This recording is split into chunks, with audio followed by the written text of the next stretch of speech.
I would like to welcome our chief guest who will be arriving at 1 p.m., Senator Musharraf Hussain Syed, Pakistani politician and journalist who is currently serving as Pakistan Senator from Islamabad Capital Territory. He is known as a proponent for strengthening the foreign relations with China, Central Asia, having served as chairman of China-Pakistan Institute.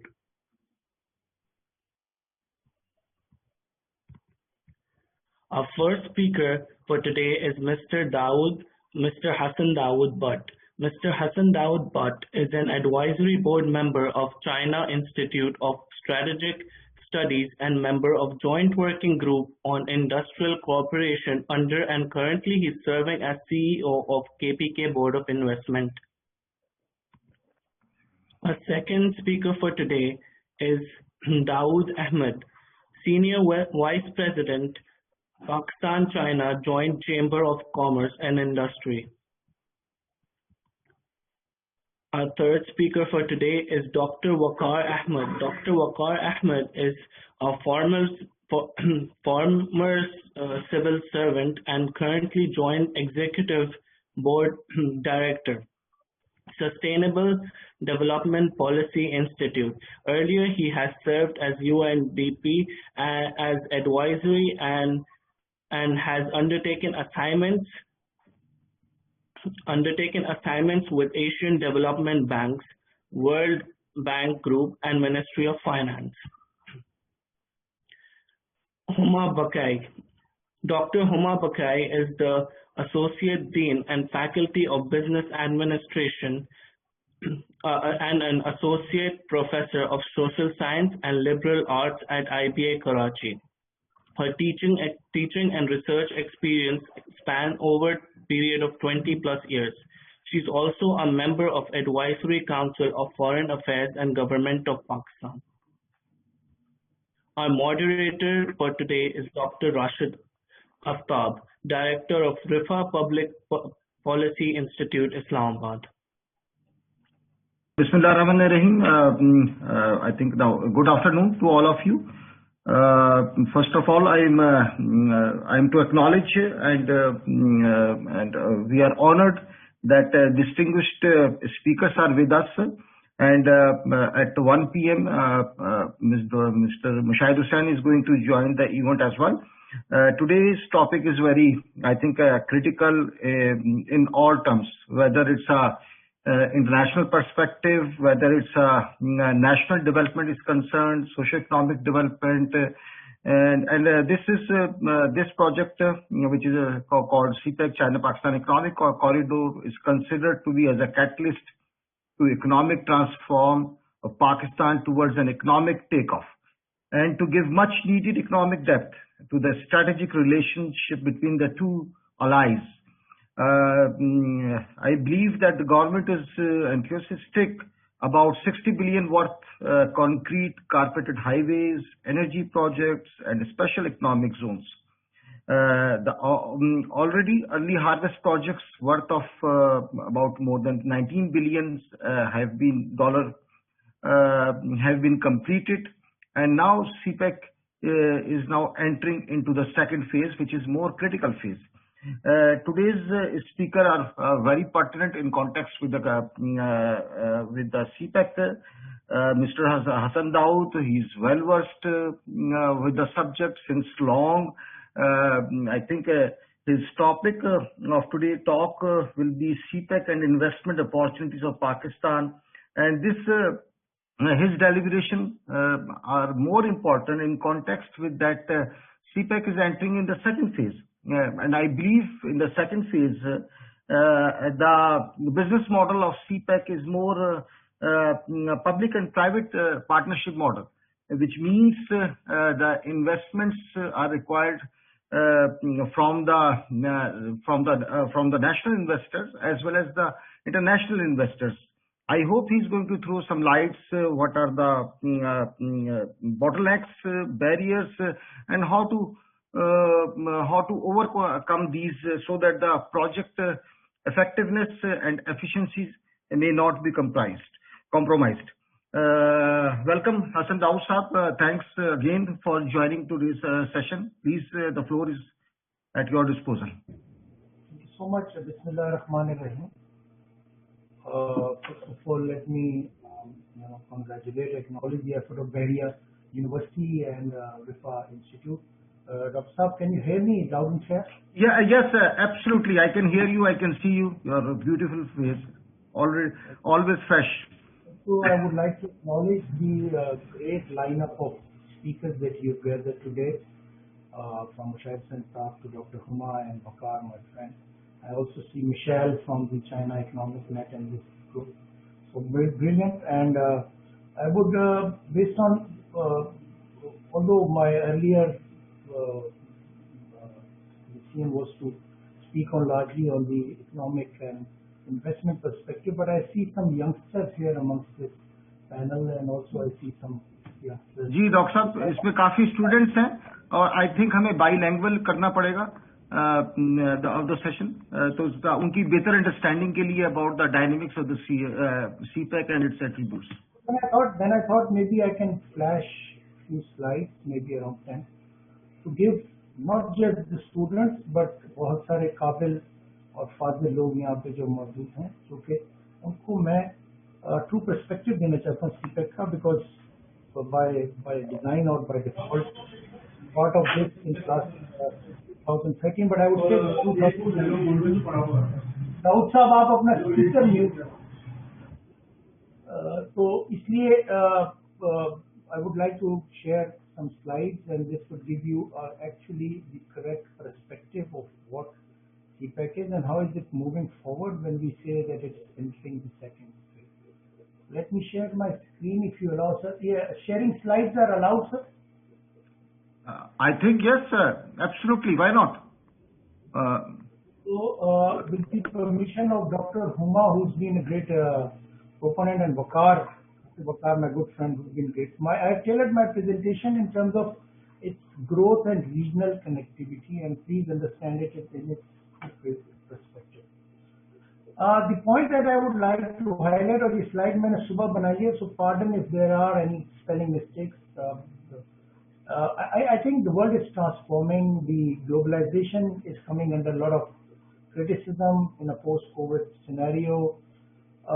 जैसा कि आपको पता है कि this CPEC is between 2013 till 2030.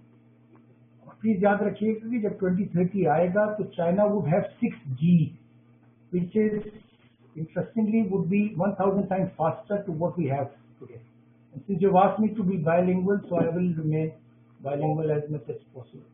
I also see, ladies and gentlemen, especially for the youngsters, to understand that after a very long time, Asia is taking center stage in terms of decision making, in terms of becoming the center stage, or BRICS जो हैं, जो जिसमें Brazil, Russia, India, China और south Africa है, और ASEAN, वो बहुत ज़्यादा एक ग्लोबल सेंटर स्टेज ले रहे हैं, और इसमें लार्जली वजह जो है वो चाइना है, बिकॉज आसियान के वो मुल्कों के आपको नाम पता होंगे जहाँ पर ट्रेड चाइना के साथ। एक और इम्पोर्टेंट फिगर मैं आप लोगों को शेयर करना चाहता हूँ। 2019 चाइना का इंडिया के साथ ट्रेड जो है वो 79 बिलियन US डॉलर का था, और उसमें ट्रेड डेफिसिट जो इंडिया की तरफ था वो around 49 to 50 billion US dollar. Please remember these figures when you actually set up your aspirations and inspirations.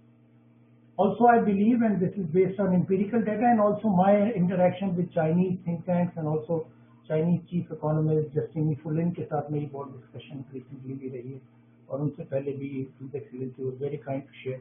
And during his visit in 2017, I was kind from Ministry of Planning to be with him throughout the visit, and also with the Chinese team which came for the industrial cooperation. So I will also be speaking on the government perspective, and I will try to be devil's advocate here. I think globally, most of the nations around Pakistan and ASEAN are now aggressively doing pro-FDI policies, और आप में से जो economists हैं, ये जो pursue कर रहे हैं economics as a future, आप please World Bank के figures को देखिएगा. India, look at India, look at the other countries. and look at GDP growth, हमें 1.3 million jobs create करनी है annually if we want to become a good sustainable country, और उसके लिए GDP growth की हमें जरूरत है, और इसके लिए I think CPEC एक स्टिमुलस हो सकता है. एक बात जरूर याद रखिएगा कि CPEC is one of the instrument of bringing economic growth and industrialization. अगर CPEC ना भी होता तो हमने इस प्रोसेस में जाना था. I think there will be 56 economic zone in 20 countries in BRI.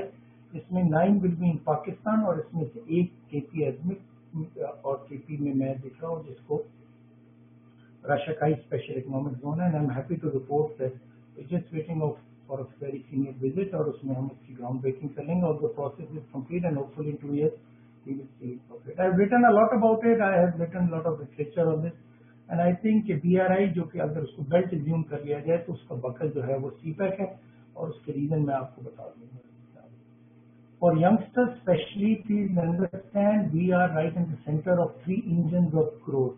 They're not just stakeholders, they are engine of growth. We have China, we have Central Asian Republic. Inshallah, I see peace coming in Afghanistan, maybe incrementally, और जिस तरह Deng Xiaoping ने कहा, and I say this, और Dr. Rashid must be again cursing कि वो मुझे Chinese quotes करने का बहुत मौका देते हैं, लेकिन please remember that Deng Xiaoping said that we will cross the river incrementally by touching each pebble. और इंशाल्लाह ये फेज बाय फेज चीजें हो रही हैं. And Pakistan and India and China and Central Asian Republic have a lot of natural endowment, और इसको हमें leverage करने की जरूरत है. The government is aware of this fact, is working on this fact, and this has been a continuous process like many of our national strategic plans. ये बहुत important slide है. For those of you who do not know, आज आप इसको देख लें और इसको जुबानी रख लें.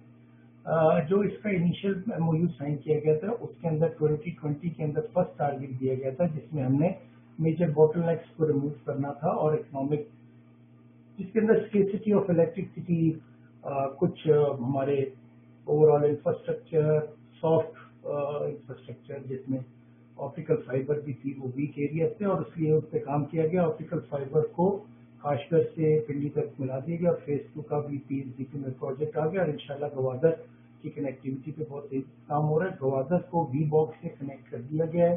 आप में से जिन लोगों को V-बॉक्स का नहीं पता है, स्टूडेंट्स प्लीज उसको स्टडी कीजिए.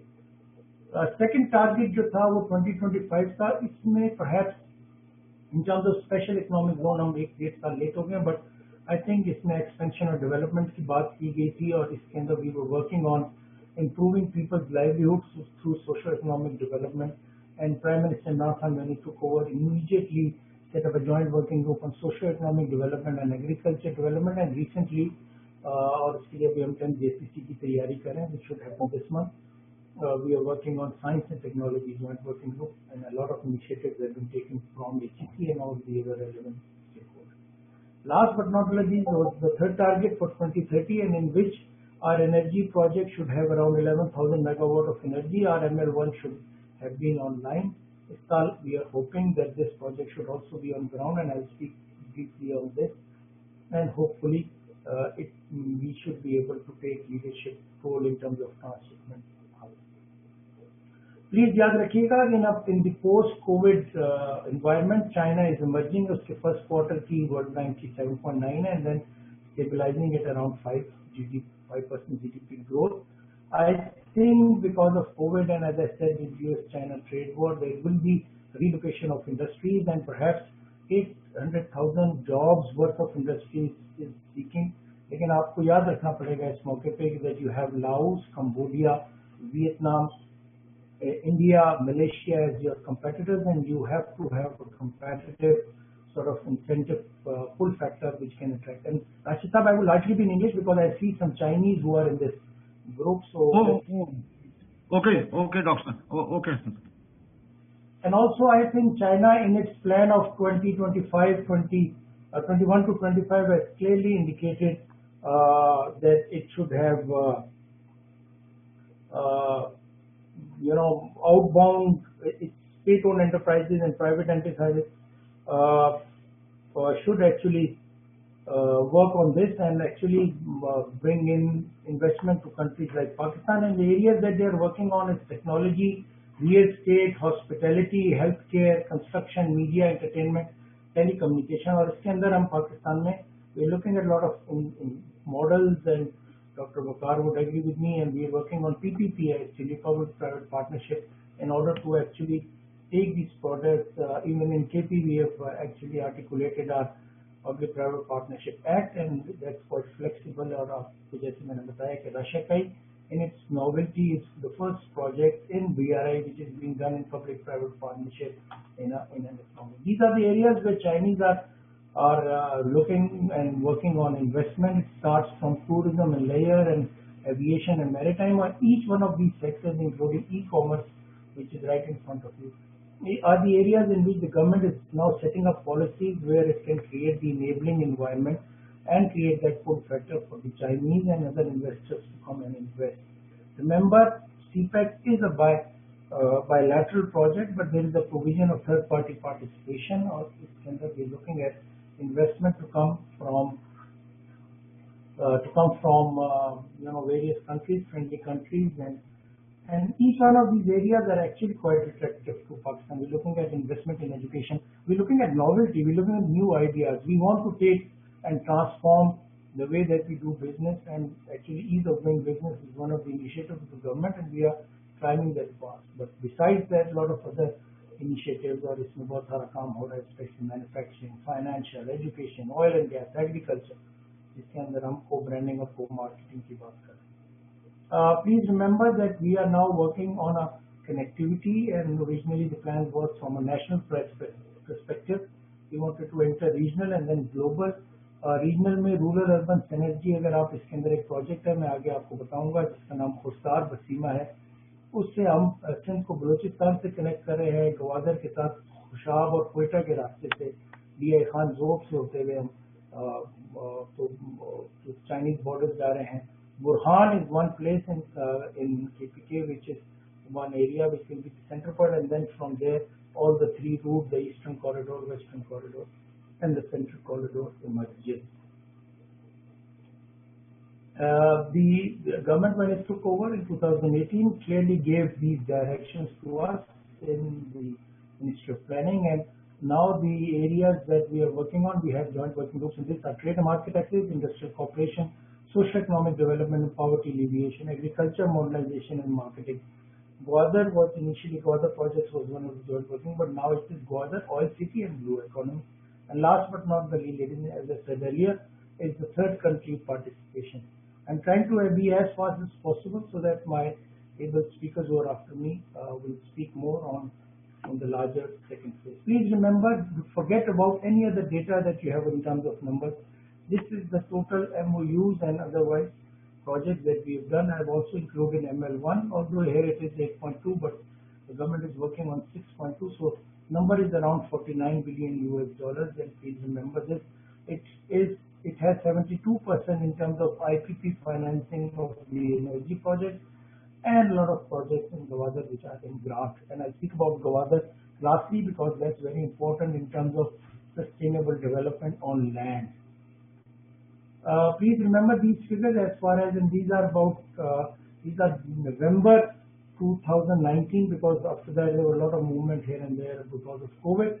But these are the numbers, और उसमें आप याद रखिएगा कि energy projects में हमारे 66% Pakistanis were employed, and largely because that coal power projects, the new technology in coal power projects was the first, and therefore the government decided to send around 300 engineers to China initially, and that's also an incremental process. And as we take over these projects, this will be, the number would grow. Infrastructure, we had brilliant experience working in Middle East, and a lot of people came back and started working on these projects. And inshallah, when this grows, especially Sakhar, Hyderabad, when it happens in public-private partnership, inshallah we'll see this number growing. Energy projects, these are some of the pictorials of the energy projects. Sikanari is about 80% completed. So these are interesting for you. This is a mosque right in the center of the Qadi-Azam. This was initially done for 400 megawatts, and now it's being done because of the price reduction in the overall solar market. Overall जो projects इसके अंदर हमने decide किए थे, first MOU अगर आपने इसमें देखा हो या देखें, so please remember 17,000 megawatt was the initial discussion. Prioritized projects जो हैं जिस वक्त अभी चल रहे हैं, around 2025 तक we should have around 4,000 megawatt of energy. Overall we will have around 11,000 megawatt of energy. इसमें भी हमारे पास 4,000 3,500 के करीब मेगावाट ऑफ एनर्जी हमारे पास अवेलेबल है और इसमें अभी हम कुछ काम करेंगे. Please remember this is going to be your energy capital inshallah. This is third, ये third block 2 है. Third block 1 में बहुत सारी bids आ चुकी हैं. एक प्रोजेक्ट उसमें ऑलरेडी शामिल हो चुका है और इसमें this inshallah will bring socio-economic change in this is what I believe, and also lot of effort, and I'm sure as part of the university and as part of other initiatives you must plan. अगर आप लोगों को जानने में कोई issue हो तो आप मुझे बताइए and we will work on it. But there is some place where you should go and look at the socio-economic development. This is a great marvel and one of the gifts of China, Pakistan is known for it. On the infrastructure projects, हमारे जो projects हैं जिसमें मुल्तान सक्कर highway है that's completed. Also हवेलियाँ थाकोट project की handing over हो चुकी है और उसको इस दफा 10 JCC में हैंड ओवर सर्टिफिकेट दिया जाएगा. थाकोट से रायकोट थोड़ा सा उसमें कुछ चेंजेस आ रही हैं because we are having dam build around it. उसके अल्टरनेटिव रूट है but there lot of other project जिसके अंदर गिलगित से शंदूर चित्राल चकदरा हाईवे भी कंप्लीट अल्टरनेटिव रूट्स कंप्लीट किए जा रहे हैं जैसे मैंने कहा और आगे मैं आपको पिक्टोरियल दिखाऊंगा. Please remember this is an important slide. ये हमारा ML1 है और ML1 के अंदर हमारे बहुत सारे ये जो प्रोजेक्ट है ये जो ब्लैक में है this is going to be your new project. इस वक्त हमारी एवरेज स्पीड रेलवे की is around 65 kilometre for passenger and around 40 kilometre for freight. It's going to be 100 for freight and also 120 to 130 for passengers. So this is going to transform the way that you do business, the way that you move, the way that you do tourism. And that reminds me of Gwadar और इसमें Gwadar के अंदर please remember, and I've been saying this all along and I'll say it again at the cost of repetition, that for sustainable development on land, development along the coast is imperative. Dr. Rashid, please do give me 2 minutes notice when I am about to end my time. We must remember that 80% of the global trade happens around sea, and this number has even during COVID, this number has not gone down. Please also remember that you have a beautiful coastline, and I'm sure Dr. Huma Bakai has been a proponent of promoting coastal tourism and coastal development. Would speak more about it, and I think the 21st century maritime Silk Road actually gives us a lot of opportunity to work on this. Of course, क्योंकि मैं CPEC long term plan की committee में भी था और दो other master plan की, I would just highlight few things जो हमने उसमें include की. Long term plan के अंदर एक 1+5 का मॉडल है for tourism, 1 being the corridor and 5 are 5 coastal points along the coastline. Similarly, Gwadar के अंदर besides deep sea waterport बहुत सारे इनिशिएटिव हैं मैं इसको हाईलाइट करता हूँ. This building which was greatly constructed by our friends from China was constructed in it's a 5-star facility just like a 5-star hotel, and this was constructed in 5 months. This is, ladies and gentlemen, our port. We have 3 berths now. This, if you could see my cursor, is going to be the East Bay Expressway, which is going to be completed in April. It was supposed to be completed last year, but COVID की वजह से कुछ movement restrict की गई थी. This is going to be completed by April. It's a 6-lane expressway which will connect to Coastal Highway MA, and this will be a transformation. और ये आपका पोर्ट है और यहाँ पर आपका फ्री जोन है, and till this point यहाँ पे मेरा कर्सर है थोड़ा सा आगे यहाँ पर आपकी पोर्ट की डेवलपमेंट हो रही है और इंशाल्लाह by the time that जो MOU है और जो इसका लीजिंग पीरियड है ये कंप्लीट होगा by 2040. Inshallah, we should have more than 18 berths and around 40. Now, Sab, you have nearly 2 minutes are left for you, please. Yes. So these are the projects in Gwadar. मैं आपको सिर्फ for your interest जो गवादर का master plan हमने बनाया है और हमने गवर्नमेंट को प्रेजेंट किया है उसके अंदर these are the areas we have highlighted. We've done a SWOT analysis. We've looked at the strengths, weaknesses, opportunities, and actually crafted that development. This is the Gwadar Airport. This is the design, beautiful. I really like it. First phase, first tarmac होगा, and then we'll have 3 tarmac. Should be the 3rd largest airport in Pakistan, and hopefully through the Chinese grant, and we must acknowledge their support to Gwadar development. this is going to be a transformational and perhaps will support, और जिस तरह east पे express way आपका road network develop हो रहा है, आपकी rural urban synergy market form development हो रही है, आई थिंक. और मुझे चाइनीज कोर्ट भी याद आ गई जिसमें वो कहते हैं it's about 5000 years old quote, I think Confucius time, which says that if you want to become rich, build roads. So I am a big proponent of this naturally as a project manager.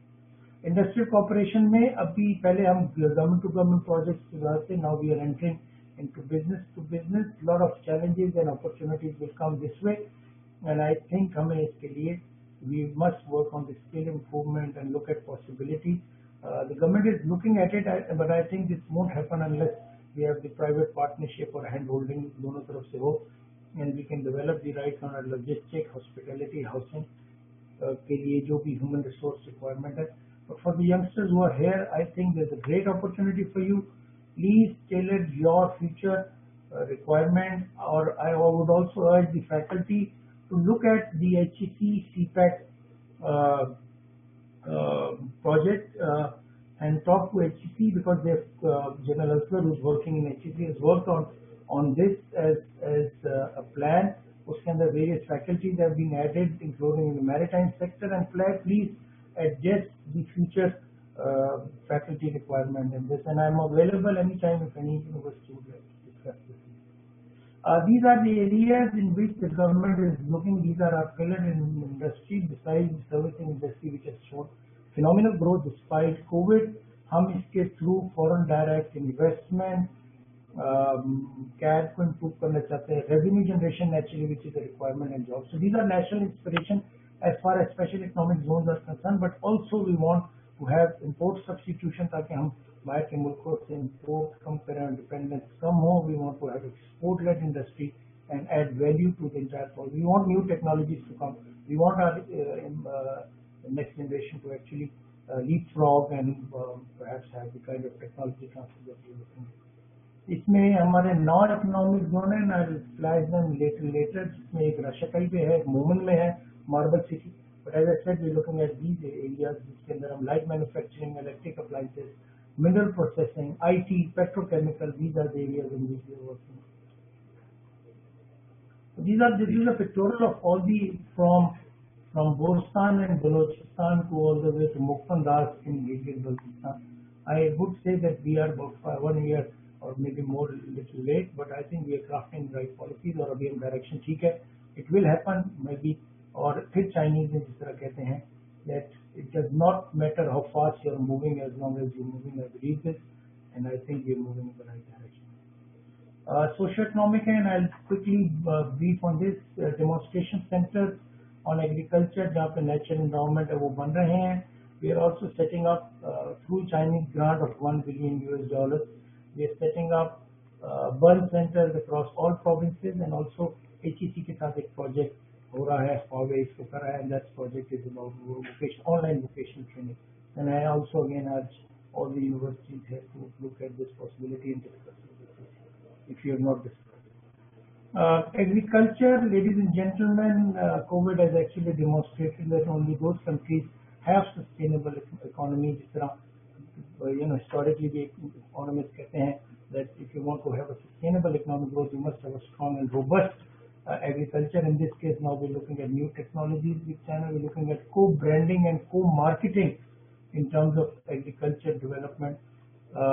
एक agriculture का एक project है चश्मा rice bank canal, which is being discussed with them, and hopefully we must work diligently on this and have this. एक भावलपुर के अंदर एक meet related zone पर से डेवलप किया जा रहा है.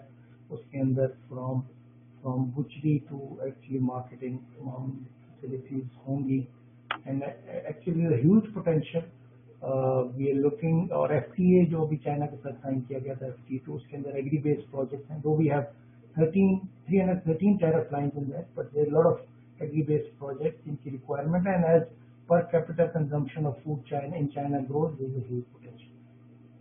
Last but not the least, Prime Minister Imran Khan, and I was fortunate to travel with him in both his visits to China, clearly said that CPEC is a great opportunity for Pakistan and CPEC it actually connects us with the largest market or the biggest market. And as I said, the way that China is progressing and has demonstrated economic sustainability and some of the activities that has happened yesterday in US, I think China has a promising future, and I think us linking with their economic supply chain have a good purpose. But last, I will end on this slide.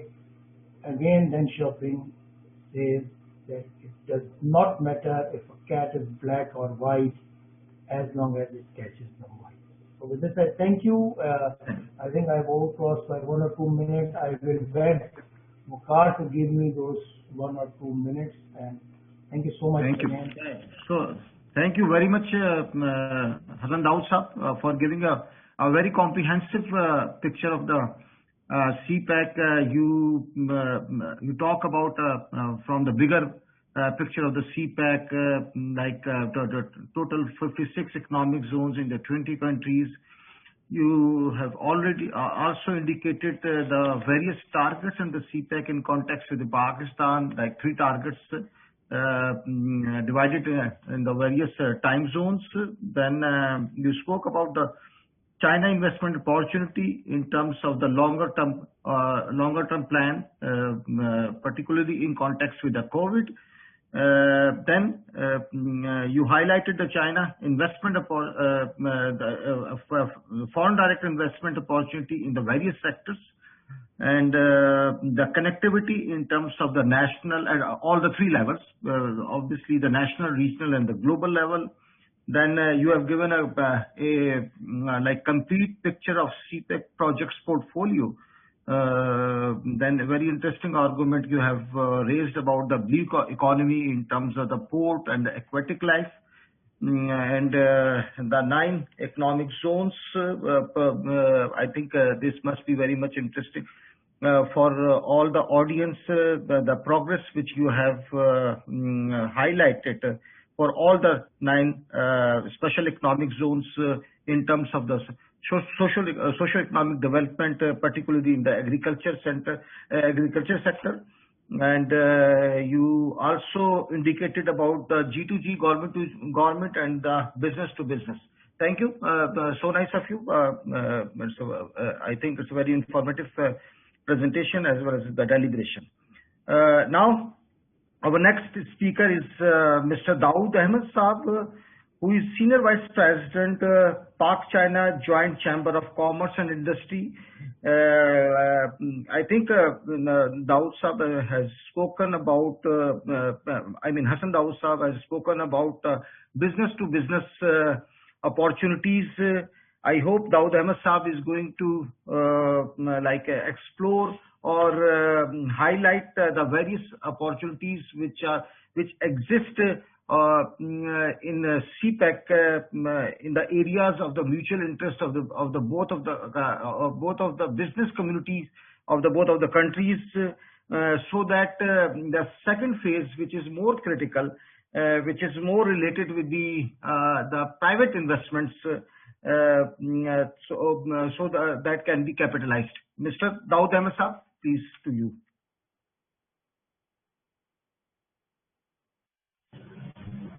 Thank you very much. At the outset, I would like to express my gratitude for affording me opportunity to share my views with the students on CPEC. It is always a pleasure being amongst students because they are so full of life, energy, and enthusiasm.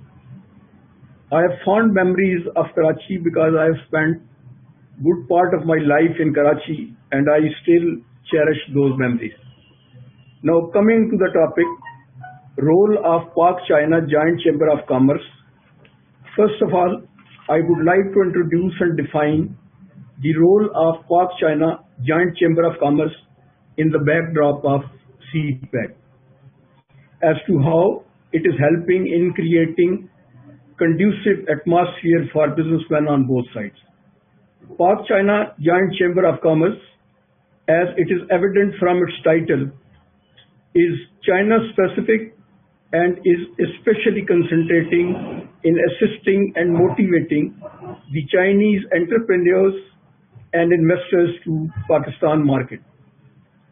Pak-China Joint Chamber of Commerce is identifying to Chinese businessmen opportunities which exist in Pakistan for investment in the field of trade, industry and agriculture. Some of the services which Pak-China Joint Chamber of Commerce is offering are identifying areas of investment in Pakistan, arranging B2B meetings, arranging exhibition, virtual meetings between Pakistan and Chinese businessmen, guiding Chinese businessmen about laws and procedures for investment in Pakistan, facilitating visas, arranging seminars, inviting Chinese embassy officials for discussions to develop better understanding. Pak-China Joint Chamber of Commerce was also pioneer in introducing Chinese classes in Lahore. In view of COVID-19 and restrictions on travel, Pak-China Joint Chamber of Commerce conceived and recently implemented an out-of-the-box solution by arranging a virtual and physical exhibition where the exhibits were physically displayed and the exhibitors were available online to respond to their queries. This idea was highly appreciated by visitors for improvising and innovating. Pak-China Joint Chamber of Commerce is playing a vital role and contributing in spreading concept of CPEC to the concerned stakeholders and beneficiaries. In other words, Pak-China Joint Chamber of Commerce is working at the grassroots level and facilitating implementation of government policies to attract investment in Pakistan.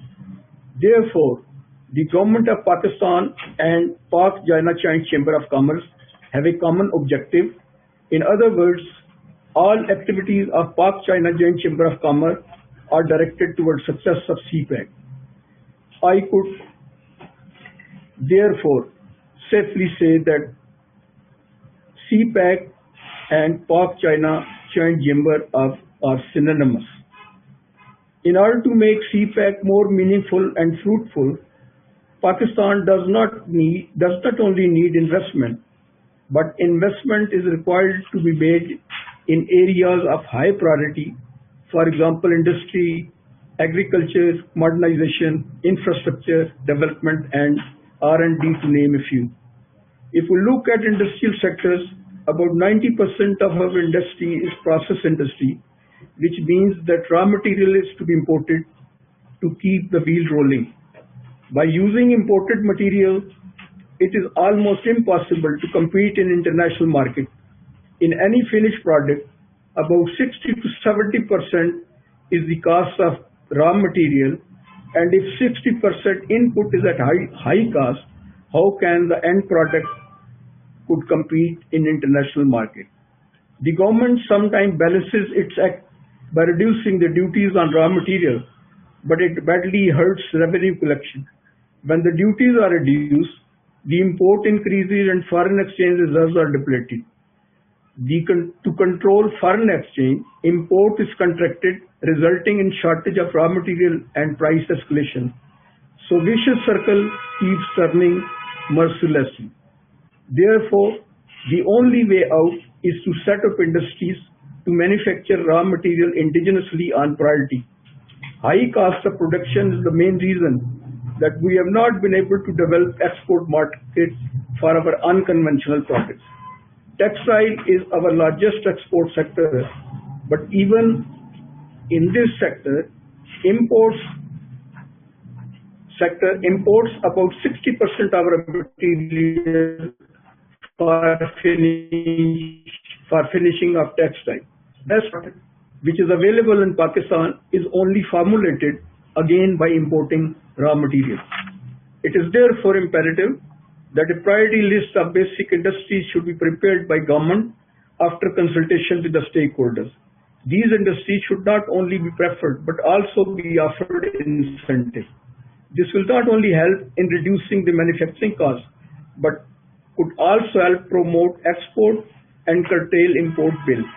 In this regard, Chinese companies can be approached. Similarly, in agriculture sector, we need to introduce modern techniques to increase our yield. Therefore, There is huge potential for growth in this sector, and we can again seek help from the Chinese entrepreneur. After completion of CPEC, there would be tremendous opportunities both for business and in the job market for young graduates and masters in the field of management, engineering, finance, communication, education, and IT, to name a few. Therefore, they should not only brace themselves with required qualification, but also be mentally prepared to grab opportunity with both hands.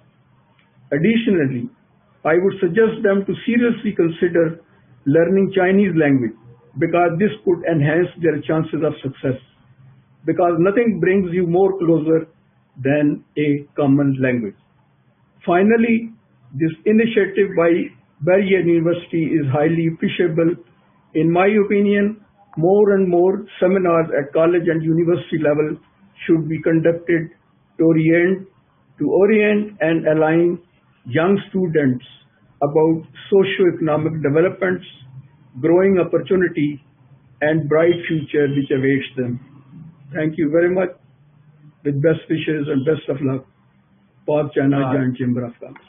Thank you very much. बहुत शुक्रिया दाऊद अहमद साहब. I think thanks for observing the time as well. I really appreciate it. Daud Ahmed Sahab highlighted the role of, and I think a very vibrant role which is being played by the Pak-China Joint Chamber of Commerce and Industry. He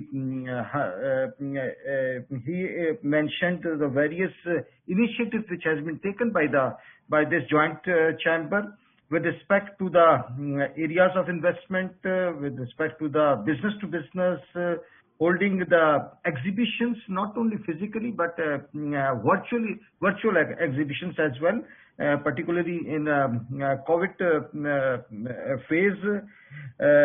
Also, I think they have done a remarkable job for appraising the Chinese counterparts with respect to the Pakistani laws and facilitating the various visa procedures and other instruments which are relevant with the trade and the business. And they are also holding various, I think, awareness campaign is being launched by them through the series of the seminars and brainstorming sessions. I think he has rightly mentioned that the objective of the government of Pakistan and this joint chamber is the same, which means the success of the CPEC. And one important thing which he mentioned about the competitiveness of the product, because ultimately the most important thing, whether your product is competitive or not in the international market, and that can only be competitive, as he indicated, that when the indigenous raw material is to be used for the value addition of the product. Thank you, Daud sir. So nice of you. Now.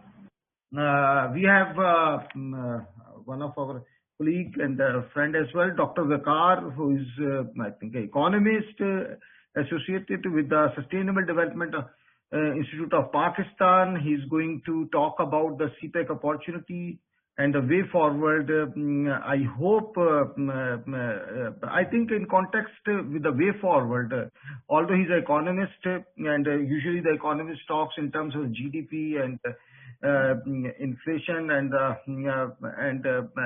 macroeconomic development, but I think there is a need that the CPEC footprints can only be accepted by the people of Pakistan when they see the progressive benefits to their livelihood in improving their quality of life or in terms of job creation. So economic development has to be considered through the lens of the social development as well. Dr. Waqar, to you, sir. Thank you, Dr. Saab.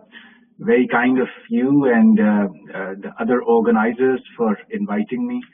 मैं बहुत शुक्रगुजार हूँ कि आपने आज opportunity दी اور اتنی comprehensive discussion ہوئی ہے ابھی تک, اور آف کورس داؤد صاحب نے اور حسان صاحب نے دونوں نے بہت ہی انسائٹفل جو ہے وہ ہمیں باتیں بتائی ہیں. اور میرا یہ خیال تھا, اور آپ نے انفیکٹ بہت اچھا جو ہے وہ اسٹیج سیٹ کر دیا, میرا یہ خیال تھا کہ جو ایک چیز آج کے ٹائٹل میں مسنگ ہے وہ ہے چیلنجز. آج کا جو ٹائٹل ہے وہ CPEC opportunities trends and way forward ہے, اس میں وہ چیلنجز کا جو ورڈ ہے وہ تھوڑا سا مسنگ ہے. تو مجھے لگا کہ میرے جو پہلے جو پینلسٹ ہیں انہوں نے ویری کائنڈلی اپرچونیٹیز اور وے فارورڈ کی طرف اشارہ کیا, تو میں لمٹ کرتا ہوں اپنے آپ کو جی just to discuss may be 3 challenges, اور ان 3 چیلنجز کے بعد کچھ brief recommendations, of course, making use of the other fellow panelists who are joining. Senator Mushahid Saab is here, Dr. Huma and others as well. So, میرے نزدیک اس وقت 3 main challenges ہیں in optimizing our gains towards CPEC. اور یہ جو 3 challenges ہیں یہ ہم نے draw کیے ہیں جو ریسنٹ ہم نے چائنیز پرائیویٹ سیکٹر کے ساتھ جو سروے کیا. وہ چائنیز انٹرپرائزز جو یا تو پاکستان میں آلریڈی آ چکی ہیں اور کام کر رہی ہیں, یا potential Chinese private sector firms جو ہیں, جو جن سیکٹرز کی حسان صاحب نے بھی نشاندہی کی. تو ہم نے یہ سروے جو ہے یہ پچھلے سال کیا تھا جی, تھوڑا سا کووڈ سے پہلے, it is a pre covid survey, اور اس میں 3 مین چیلنجز جو ہیں وہ سامنے آتے ہیں, اور وہ 3 ہم نے جو ہے گروپ کیے ہیں into political, economic and governance related challenges. جو پولیٹیکل چیلنج ہے, اور حسان صاحب نے ہمیں بتایا کہ چائنیز فرمز جو ہیں وہ ریلوکیٹ کر رہی ہیں بہت ساری, لاؤ, Cambodia, Vietnam. One of the کی ریزنس جو ہمیں پتہ لگی وہاں پہ ریلوکیشن کیوں اٹریکٹیو ہے, وہ اس لیے کیونکہ وہ اکانومیز آپس میں لنکڈ ہیں. So if your investment goes to Vietnam, it is very easy then to diversify it into Thailand, Cambodia and the other neighboring ASEAN countries. Unfortunately, ہمارے ہاں وہ چیز چائنیز پرائیویٹ سیکٹر کو ابھی نظر نہیں آ رہی, and we need to realize how important it is to move forward and improve our relations with all neighbors. Or while Afghanistan and Iran have both offered connectivity with CPEC, لیکن ابھی زیادہ imagination کی ضرورت ہے کہ ہم نے دونوں کے ساتھ کنیکٹ کیسے کرنا ہے اور پھر سینٹرل ایشیا تک کیسے جانا ہے. جو دوسرا چیلنج ہے وہ آف کورس اکنامک ہے, اور ہم نے دیکھا ہے کہ ہمارا جو recurrent balance of payment issue ہے اس میں چائنیز پرائیویٹ سیکٹر کا جو کانفیڈنس ہے اس کو کافی انڈر چیک رکھا ہے, اور چائنیز پرائیویٹ سیکٹر یہ دیکھتا ہے کہ اس اکانومی کو بڑے ہی وقتاً فوقتاً سالوینسی کے ایشوز رہتے ہیں, اور بار بار جو ہے ہم ڈونر سپورٹ پہ, ایک قسم کے وینٹیلیٹر پہ ہمیں ایکسس کی ضرورت ہوتی ہے. And I think this is something which is very important. ہم نے ایک دفعہ یہ بھی کہا تھا کہ پولیٹیکل ڈفرینسز کو سائڈ پہ رکھتے ہوئے ایک منیمم چارٹر آف اکانومی ہونا چاہیے جہاں پہ ہم بات کریں اور فارن انویسٹرز کو کانفیڈنس دیں کہ کچھ ایسی سیٹ آف پالیسیز ہیں جو اس ملک میں نہیں چینج ہوں گی لانگ ٹرم میں, اور جب تک ہم ایسا نہیں کریں گے تب تک ہمارے وہ ریکرنٹ بیلنس آف پیمنٹ کے جو ایشوز ہیں وہ رہیں گے میرے نزدیک. And there is something chronically wrong, because we have one of the longest relationships with International Monetary Fund. ان ملکوں میں ہیں جن کو سب سے زیادہ دفعہ جانا پڑا, اور ایسے ملک میں چائنیز نہیں, نان چائنا پرائیویٹ انویسٹمنٹ کی جو ہے وہ لانگر ٹرم میں اپنے آپ کو سیف محسوس نہیں کرتی. تیسرا جی جو گورننس ریلیٹڈ چیلنج ہے, اور پرائیویٹ سیکٹر کا جو ہمارا سروے تھا انہوں نے بتایا کہ یہ آپ کے ملک میں ریگولیٹری برڈن بہت زیادہ ہے. فوڈ سیکٹر میں ہم انویسٹ کرتے ہیں تو 3 درجن سے زائد پرمٹس, لائسنسز اتھارٹیز کا سامنا ہے. ٹیکسٹائل میں 100 کے قریب پبلک آفیسز ہیں جن کو ہر سال آپ کو رینیول کی ضرورت ہے. اب ہوتا یہ کہ یہ پرمٹ اور لائسنس کی رجیم ہے, this acts as a barrier to entry, this is a barrier to fair competition. it strengthens the existing players and even prevents a level playing field for your own SMEs जो कि compete करना चाहते हैं. तो governance के अंदर जो है हम वो बड़ी बातें ना करें civil service reforms, institutional reforms, austerity reforms की, सिर्फ हम ये सोचें कि हमने अपना एक वन विंडो का जो मॉडल है उसको कैसे रिफाइन करना है, क्योंकि अभी कहे के बावजूद भी वो वन विंडो एसईवीज कोशिश बहुत कर रही है, लेकिन बहुत सारी चीजें अभी भी एसईवीज के हाथ में नहीं है. और हसान साहब would of course know that better, senator Mushahid साहब would know that better. तो ये तीन बड़े चैलेंजेस थे मोटे मोटे जो हमारे सर्वे में आए. Of course I don't have time to present at length. और कुछ 4-5 प्रपोजल्स हैं जी इन तीन चैलेंजेस को ओवरकम करने के लिए.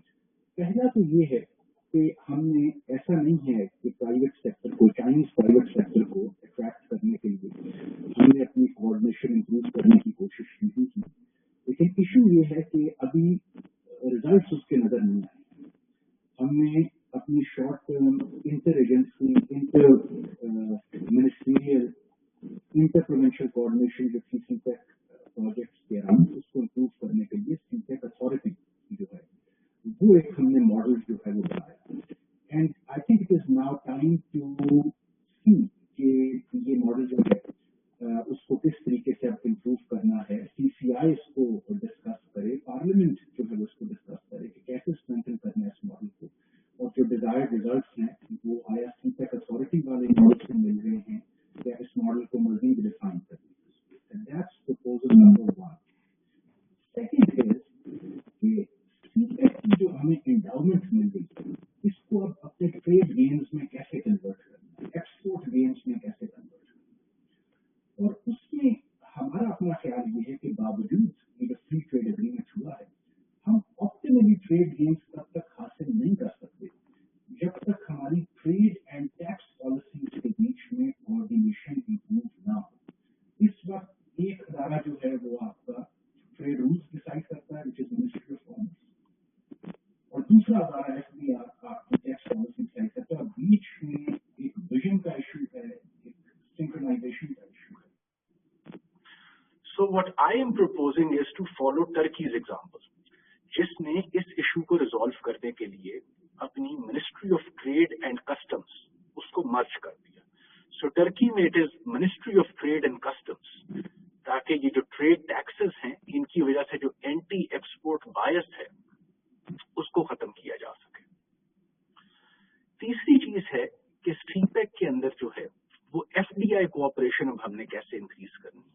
हम इनवर्ड एफडीआई भी चाहते हैं, हम आउटवर्ड एफडीआई भी चाहते हैं, बिकॉज दोनों जरूरी हैं अगर आपने वैल्यू चेन्स में इंटीग्रेट करना है रीजनली.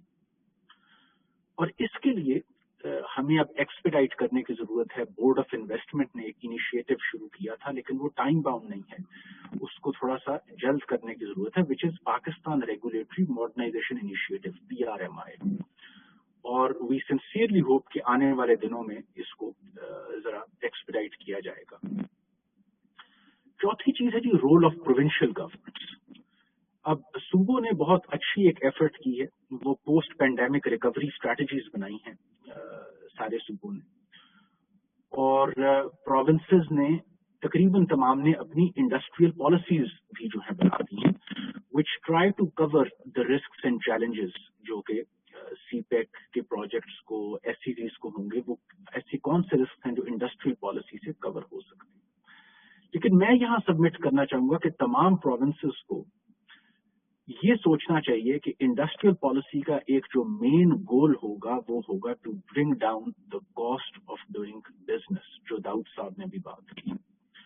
और इंडस्ट्रियल पॉलिसी जो है, आया वो सीपेक को या एससीडीज को फीड करे या ना करे, उसको कॉस्ट ऑफ डूइंग बिजनेस में इस मुल्क में रिडक्शन करनी है.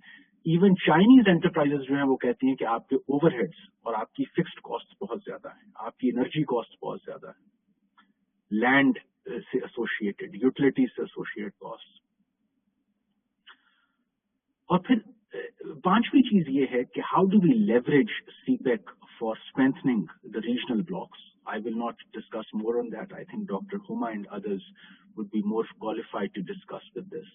लेकिन इस वक्त जो है वो CPEC के जो समारात हैं वो आपके जो बाकी के ब्लॉक्स हैं, चाहे वो ECO हो, SARC हो, SCO हो, उनको उस तरीके से हमने ब्रांड करके नहीं दिखाए हैं। और even within SARC countries, India के अलावा there are economically smaller SARC countries which want to connect with CPEC। अभी श्रीलंका ने जो था वो कहा कि जी हम अपना FTA जब रिवाइज करें तो हम देखें कि हमारे दोनों मुल्कों में, श्रीलंका में और पाकिस्तान में, चाइनीज इन्वेस्टमेंट्स हैं, how can we link them better. तो unless we leverage CPEC for strengthening regional blocks, वो हमारी जो कनेक्टिविटी है with other BRI member countries वो फिर वीक रहती है। हमने छठी चीज ये है कि हमने जो FTA साइन किया है जी, उसमें सर्विसेज, ट्रेड एंड सर्विसेज का कंपोनेंट नहीं है। सो आपके बहुत सारे जो क्वालिफाइड प्रोफेशनल्स हैं, सर्विस प्रोफेशनल्स हैं, जो चाइना में जाके अपनी सर्विसेज यहाँ बैठे या जाके प्रोवाइड करना चाहते हैं, उनको भी जो है वो इंसेंटिव्स जो है वो देने की जरूरत है। और मेरा फाइनल प्रपोजल होगा कि अब जिस तरीके से हमने बड़े अच्छे तरीके से ट्रेड इन गुड्स को जो है वो लिबरलाइज किया है चाइना के साथ, ट्रेड इन सर्विसेज को भी अब चाइना के साथ जो है वो लिबरलाइज किया जाए। थैंक यू डॉक्टर साहब, it's back to you. Thank you, Dr. Waqar. I think you just done the right thing by twisting this discussion towards the challenges. Obviously, whenever we talk about the challenges of any of the project or of any of the paradigm, those challenges are two types of challenges. One are the internal challenges, other the external challenges. And you have highlighted that the internal challenges in terms of which you have divided in terms of the three aspects. One is the political, other is the economic, and third is the governance. And in economics, you have rightly mentioned about the balance of payment, our economic, how fragile is our economic system, economic policies, and their sustainability, and as well as a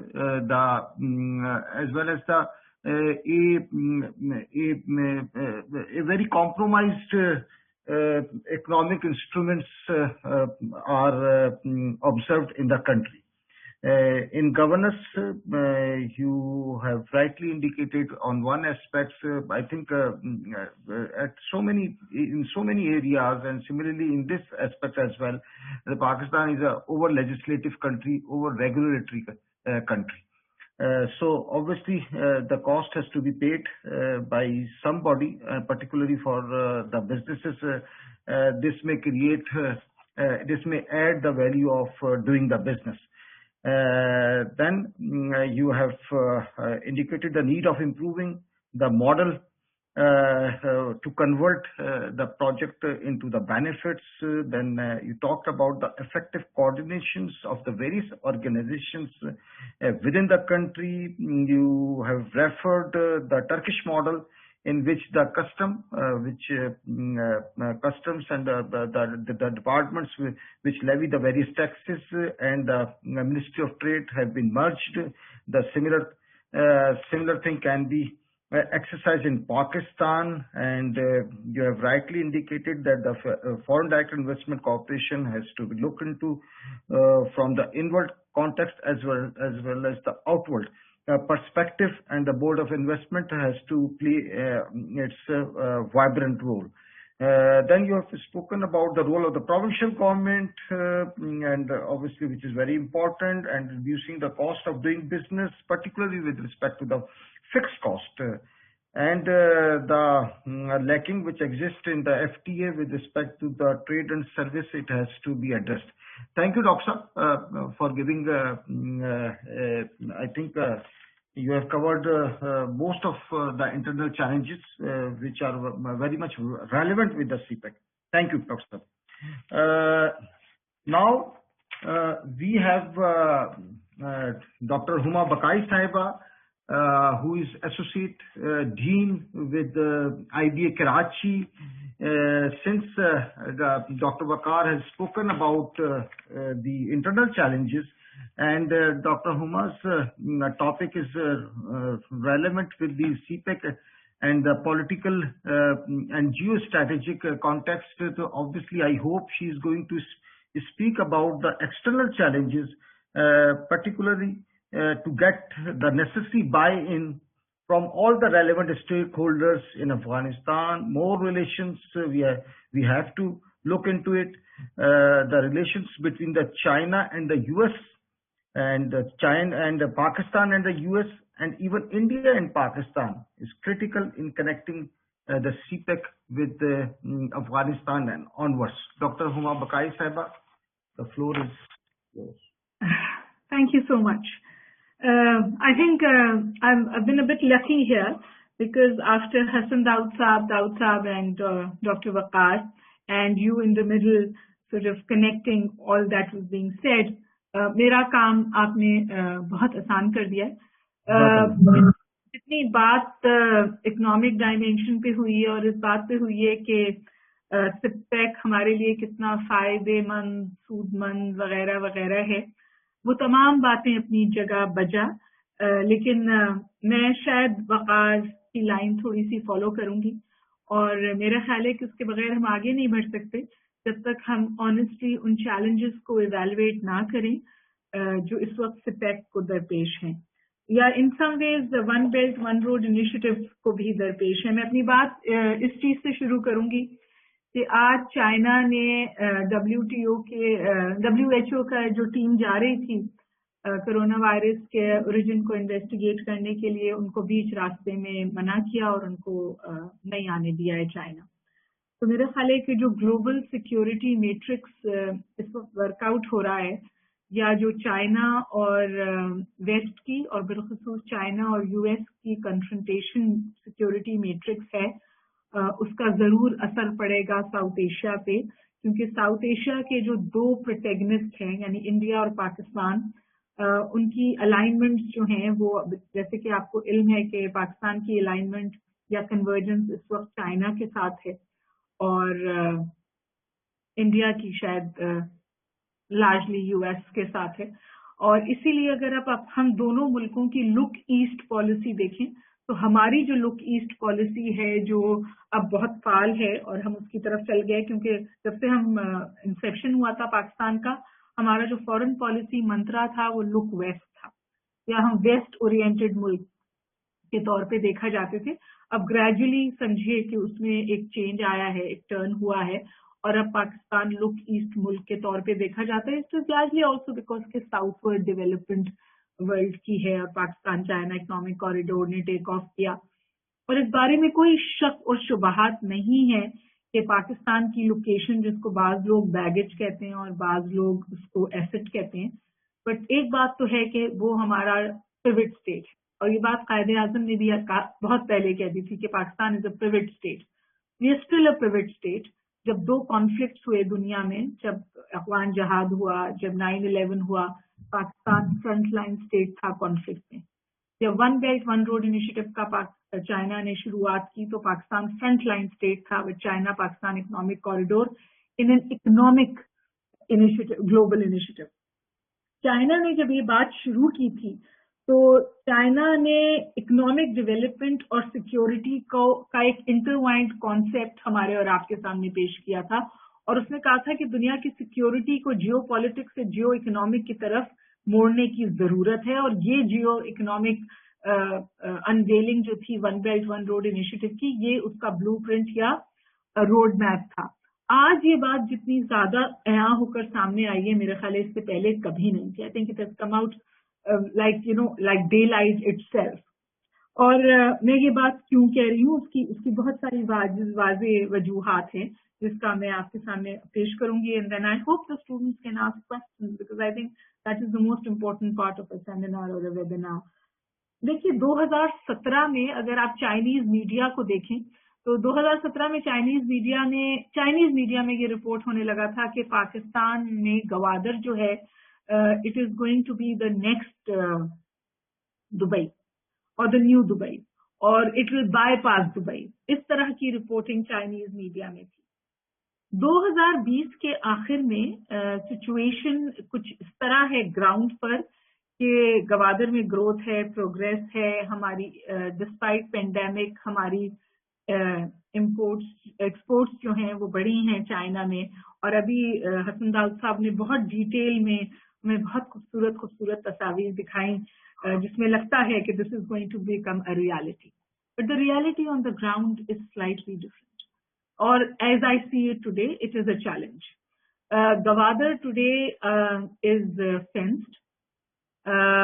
Our border between Pakistan and Afghanistan is fenced. Our border between Pakistan and Iran is also monitored. Our border with India is fenced. Fencing of a border, international relations میں کہا جاتا ہے آخری choice ہوتی ہے. ہم آخری choice کے طور پہ بارڈر کو فینس کرتے ہیں, تو ہم نے یہ اپنی آخری چوائس انڈیا نے ہمارے ساتھ ایکسرسائز کی, ہم نے افغانستان کے ساتھ ایکسرسائز کی, اور انٹرنلی ہمیں گوادر کے ساتھ اسے ایکسرسائز کرنا پڑا. یہ ان سم ویز عکاس ہے ان چیلنجز کا جو میرے اور آپ کے سامنے آئیں گے اس حوالے سے. آن این آپریشنل لیول اگر آپ دیکھیں تو جو میٹنگ ہے جوائنٹ کوآپریشن میٹنگ, JCCC کی میٹنگ جو کہلاتی ہے, وہ مستقل تعطل کا شکار ہے. اور ظاہر ہے جو آفیشلی ہم سے کہا جاتا ہے وہ یہ کہا جاتا ہے کہ یہ تعطل وجہ ہے پینڈیمک کی, لیکن جو صورتحال کو بہتر طور پہ سمجھتے ہیں وہ جانتے ہیں کہ یہ اس تعطل میں اور بھی وجوہات شامل ہیں, اور اس میں ایک بہت بڑی وجہ جو یہ ہے کہ وہ ہے چائنا کے تحفظات. اور 2017 سے اور اگر آپ 2020 تک دیکھیں تو actually there is a slow down on the China Pakistan economic corridor. Pakistan کو بہت سارے چیلنجز فیس ہوئے ہیں. ابھی وقار نے انٹرنل چیلنجز بتائے جو کہ آپریشنل چیلنجز ہیں, لیکن میں سمجھتی ہوں کہ اس کی ایک بہت بڑی ایکسٹرنل ڈائمینشن ہے. For example there are tangible evidence کہ آپ IMF سے انڈر پریشر ہیں, آپ نے G20 کی سے قرض لیا ہے, اور جب آپ G20 سے قرض لیتے ہیں تو G20 جو ہے آپ کے اوپر یہ قدغن لگاتا ہے کہ آپ ایکسپینسو کمرشل لون جو ہیں وہ نہیں لے سکتے انلیس وہ with in the frame work of world bank اور IMF ہو. اور اگر آپ, اب میں اس کو جوڑ دوں, اگر آپ مجھے اجازت دیں, جو گلوبل سیکیورٹی میٹرکس ہے, جو گلوبل سیکیورٹی میٹرکس ہے وہاں بہت سیریس تحفظات موجود ہیں چائنا کے one belt one road initiative کے حوالے سے, چائنا پاکستان اکنامک کوریڈور کے حوالے سے. انڈیا میں بہت سارے تحفظات موجود ہیں, اور آپ نے دیکھا کہ جو China today the much more aggressive assertive China, جو اچھا بھی ہے لیکن اس کی ریپرکشن. تو آپ نے دیکھا کہ چائنا کے جو ریلیشنز ہیں انڈیا کے ساتھ وہ قدر کانفرنٹیشنل فوٹنگ پر ہیں. چائنا اپنے لیے آلٹرنیٹو ڈھونڈ رہا ہے اور آلٹرنیٹو پہ کام کر رہا ہے, اور اس آلٹرنیٹو کے نتیجے میں آپ نے بہت ہیوی انویسٹمنٹ دیکھی ہے ایران میں, اور آپ نے انویسٹمنٹ دیکھی ہے ایسٹ ایشین کنٹریز میں, اور وقار نے ابھی اس کے بارے میں بہت عمدہ طریقے سے اس کو لے آؤٹ بھی کیا. تو میرا خیال ہے کہ یہ چیلنجز تو ہیں ہی. Of course the pandemic has always is also a challenge, لیکن میں اس کے ساتھ ساتھ یہ بھی گزارش کرنا چاہتی ہوں کہ it's not all that black. ایک لفظ استعمال ہوا تھا سلائیڈ میں داؤد حسن صاحب کی, ٹرانسفارمیشن, 21st سینچری ٹرانسفارمیشن. یہ 21st سینچری ریجنلزم بھی ہے, اور 21st سینچری ریجنلزم جو ہے وہ اس میں پاکستان کا کلیدی کردار ہو سکتا ہے. وہ ایز اے زپر اسٹیٹ, اس کے لیے رشین ٹرمینالوجی ہے جو پاکستان کے لیے استعمال ہوتی ہے, zipper state between Europe and Asia. یہ تمام پوٹینشیل جو ہیں اپنی جگہ موجود ہیں. ابھی بھی میں سمجھتی ہوں کہ China Pakistan economic corridor can be the saviour for Pakistan economic future, اور وہ اپنی جگہ ہے, لیکن میرا خیال ہے کہ ہمیں بہت ساری چیزوں پر کام کرنے کی ضرورت ہے, اور میں ان کو اگر آپ کی اجازت ہو تو میں وہ آئیڈینٹیفائی کروں. دیکھیے سب سے بڑی بات اہم جو ہے وہ ہمارا انٹرنل سیکیورٹی کانسٹرکٹ ہے. ہمارا انٹرنل سیکیورٹی کانسٹرکٹ اس وقت انکریجنگ نہیں ہے. ہم ہزارہ کا آپ نے واقعہ دیکھا, یہ پہلا واقعہ نہیں ہے, یہ تواتر کے ساتھ ہوتا ہے. ہم اس وقت کہہ رہے ہیں کہ 5th جنریشن وار ہے وغیرہ وغیرہ, لیکن اس کو ہم ایڈریس کیے بغیر इकोनॉमिक ट्रेजेक्ट्री पर आगे नहीं जा सकते। अगर आप हजारा की बात की डेवलपमेंट्स देखें, वो भी they need to be factored in. आपने बहुत इंडिया को इल्जाम दिया, ISIS ने उसकी रिस्पॉन्सिबिलिटी ली और उसके दूसरे दिन अफगानिस्तान से पाकिस्तान के ऊपर बाढ़ के अक्रॉस से फायरिंग हुई, जिसको हमने टीवी पे ये कहा कि ये दहशतगर्दों ने फायरिंग की। मुझे और आपको पता है कि बाढ़ के एवज दहशतगर्दों की फायरिंग कद्र मुश्किल होती है, वहाँ फोर्सेस होती हैं, आप बॉर्डर की नेचर को फैक्टर इन कर सकते हैं। जो बात हमें यहाँ समझ में आती है वो ये कि पाकिस्तान जो है वो स्ट्रैटेजिक रिस्ट्रेंट का मुजाहरा करता है, डिप्लोमेटिकली भी और अदरवाइज भी। ट्रस्ट है अफगानिस्तान पीस प्रोसेस को आगे ले जाने का, लेकिन जो मैं इस वक्त आपसे बात कर रही हूँ, अफगानिस्तान पीस प्रोसेस इस वक्त अखबारों में है और किताबों में है, but it's being in some words stalled. जो फरवरी का हाइप था वो अब नहीं है, दोहा में एक अफगान डेलीगेशन है, बातचीत आगे नहीं बढ़ पाई है।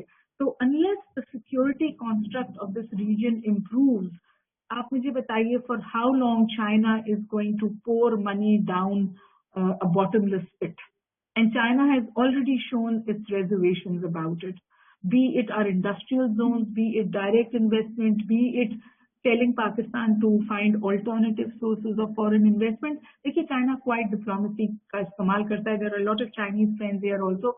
You will not see a lot of this going on in the framework of the public domain. और जो एक बहुत मिस इन्फॉर्मेशन थी कि चाइना पैसे विड्रॉ कर रहा है वगैरह वगैरह, उसके हवाले से चाइनीज एम्बेसडर ने पाकिस्तान में एक बहुत संजय क्लैरिफिकेशन भी दी। But I think that there are serious issues on the operational level, मैं उनमें नहीं जाऊंगी, वकार ने बहुत उम्दा तरीके से उनको आइडेंटिफाई किया, लेकिन हमारा सिक्योरिटी मैट्रिक्स, हमारी continued financial dependence on the West, there is a slow down. Every independent commentator on China-Pakistan economic corridors कहता है कि 2017 से 2020 तक एक एलिमेंट ऑफ स्लो डाउन है, और इस पूरे स्लो डाउन को आप सिर्फ पेंडेमिक के हवाले से नहीं कह सकते। There are other issues that need to be sort of addressed.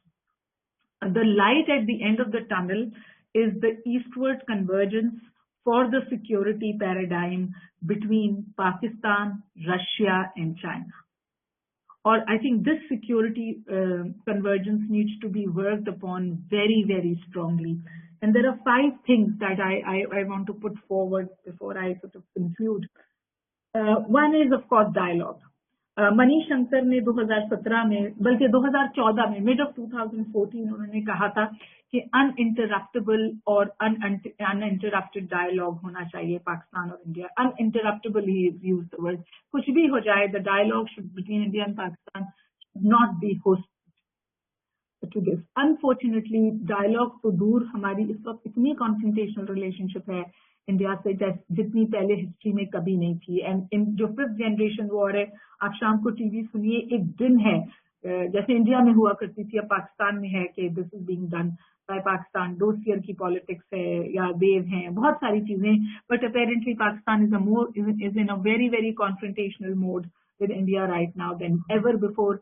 This is a huge impediment to regional integration or 21st century regionalism that we constantly talk about, because दो प्रोटेगनिस्ट अगर इस किस्म की कॉन्फ्लिक्ट रिलेशनशिप में तो situation आगे नहीं बढ़ेगी। उससे भी इम्पोर्टेंट बात यह कि जो हसूल अमन है अफगानिस्तान में, वो भी होस्टेज हो जाता है पाकिस्तान इंडिया रिलेशनशिप में। तो मैं आपसे गुजारिश करूंगी कि ये पैराडाइम एड्रेस होगा तो इकोनॉमिक ट्रेजेक्ट्री आपकी टेक ऑफ होगी। और दूसरी बात ये कि पाकिस्तान, मेरी ये अदना सी सबमिशन है, मैं यहाँ बहुत सारे फाल लोग बैठे हैं जो सूरत हाल को मुझसे बेहतर समझते हैं कि हमारी रिलायंस ऑन सिंगुलर रिलायंस होती है हमारी। We were very singularly allied with the US, we were very singularly allied with China now. आपको थोड़ी सी डाइवर्सिटी चाहिए होती है, और उसका नतीजा उसका तरीका कार होता है कि आप मल्टीपल ट्रेड ब्लॉक्स की तरफ जाएं। आप चाइना को भी देखें ना, चाइना पाकिस्तान इकोनॉमिक कॉरिडोर है, but there are multiple options that China works for or finds other options to work for.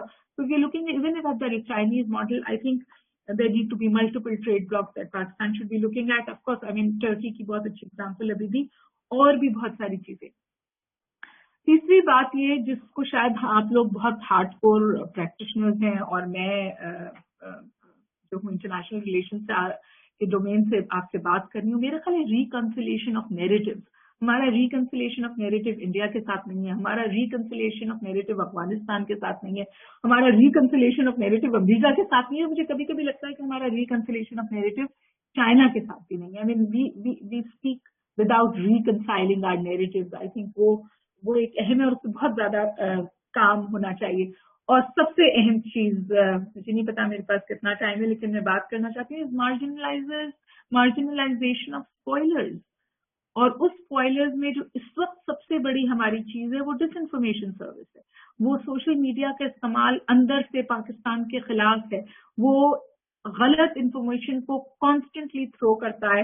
मैंने भी बात की है, वकार ने भी बात की कि चैलेंजेस हैं, लेकिन इसका ये मतलब हरगिज नहीं है कि China Pakistan economic corridor collapse हो गया या पाकिस्तान और चाइना की कन्वर्जेंस खत्म हो गई है। I think it's a very strategic durable convergence. There are challenges that need to be addressed, but by some people, China-Pakistan economic corridor is now being portrayed as Allah maaf kare, as a dead horse that is being flogged. और उसमें कोई दम नहीं है. I don't think that is true. We need to counter that narrative. Also, marginalization of spoilers on and politics. So, अच्छा एक बात और कहना चाहती हूँ. देखिए, unfortunately, पाकिस्तान की जो इकोनॉमिक ग्रोथ है, इकोनॉमिक प्रोग्रेस है, वो भी सियासत का शिकार हो जाती है और वहां पर नैरेटिव्स बहुत बड़ा किरदार अदा करते हैं। अगर आपके अंदर से लोग बैठ के डाउट्स क्रिएट करेंगे तो फिर बहुत मुश्किल होगा कि आप सूरत हाल को हैंडल कर सकें। You know, people will always come in fish in troubled waters. Today when we talk about Bangladesh, we look at our mistakes. Are we ready to look at our mistakes at what is happening and how we are handling Balochistan? I think those are issues that need to be addressed. I spoke to people in Balochistan after the Hazara incident, और जो government के लोग हैं, जो हुकूमत के लोग हैं, वो भी नाला नजर आते हैं और अभी तक वो अपना जो शिकवा है, जो अपनी शिकायत है, वो स्टेट से कर रहे हैं। वो प्राइम मिनिस्टर को चाहते हैं कि वहां चले जाए, वो चाहते हैं that the state of Pakistan should resolve this issue. लेकिन आप ये बात याद रखिए कि जब इतने ट्रबल्ड वाटर्स होते हैं, इतना दुख होता है, इतनी डिसइल्यूजनमेंट होती है, इतनी फ्रस्ट्रेशन होती है, तो जरूर दूसरे अनासर वहां पर कदम जमाने की कोशिश करते हैं और उन फॉरेस्ट लाइंस को अपने लिए इस्तेमाल करते हैं। I think I am running out of time, so I am just going to finish here. Socialisation of population is important for peace. और जो आखिरी बात मैं कहना चाहती हूँ, जो शायद अभी टाइम के लिए कहा गया है, दो फैक्टर्स हैं from Jio strategic point of view, relating it to the international conflict matrix, and that is के चाहे नई सर्द जंग हो, if we are heading towards a new Cold War or we are heading towards new cooperation paradigms, both of these will happen on the sea lanes. It's a given. It has already started.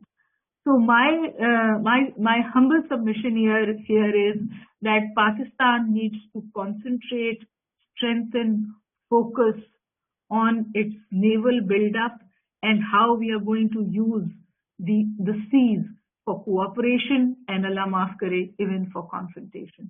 So thank you so much for your time and attention. I hope I was able to sort of encapsulate what you expected of me. Dr. Huma, thanks for I think a very extensive deliberation with respect to the external challenges in context with the CPEC. You have highlighted the global security matrix, which obviously influence the South Asia. Pakistan is shifting from the west to east. Pakistan's always we talk about the Pakistan strategic locations. I think you have rightly indicated that we still don't know whether it's a baggage or an advantage. Then you spoke about the geoeconomics and the geostrategic, and particularly you, I think the Gwadar port, the analysis of the Gwadar port in terms of the security and the progress which has to be achieved by 2020 is, I think, it's not as promising as it has to be.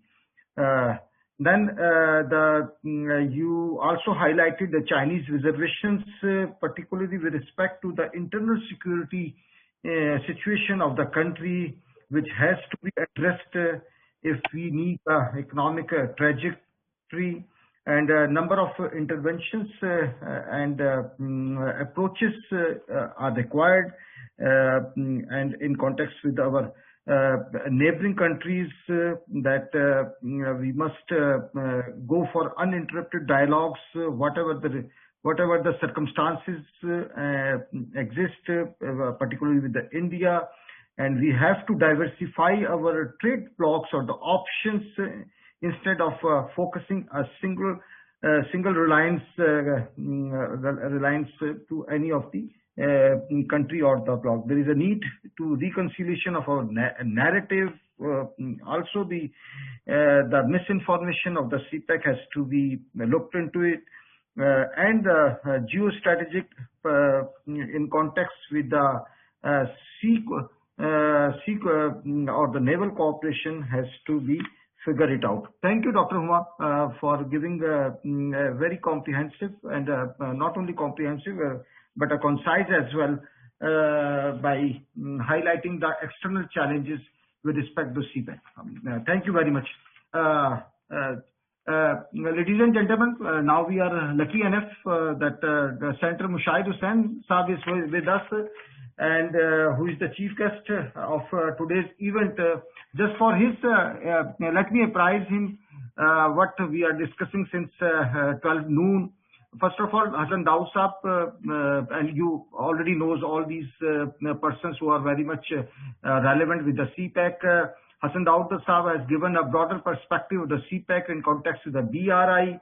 He highlighted the 3 targets of CPEC in 2020, 25 and 2030.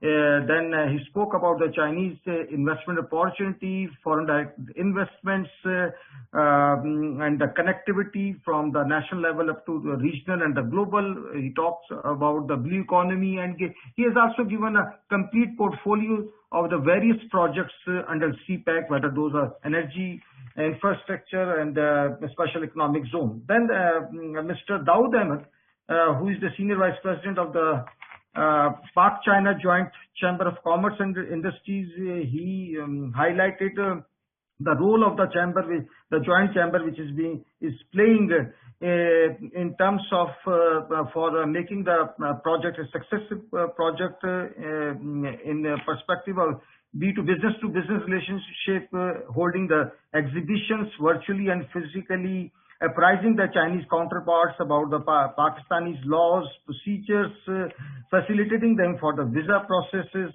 and he also highlighted that the competitiveness of the product can only be achieved when there is an indigenous raw material is available.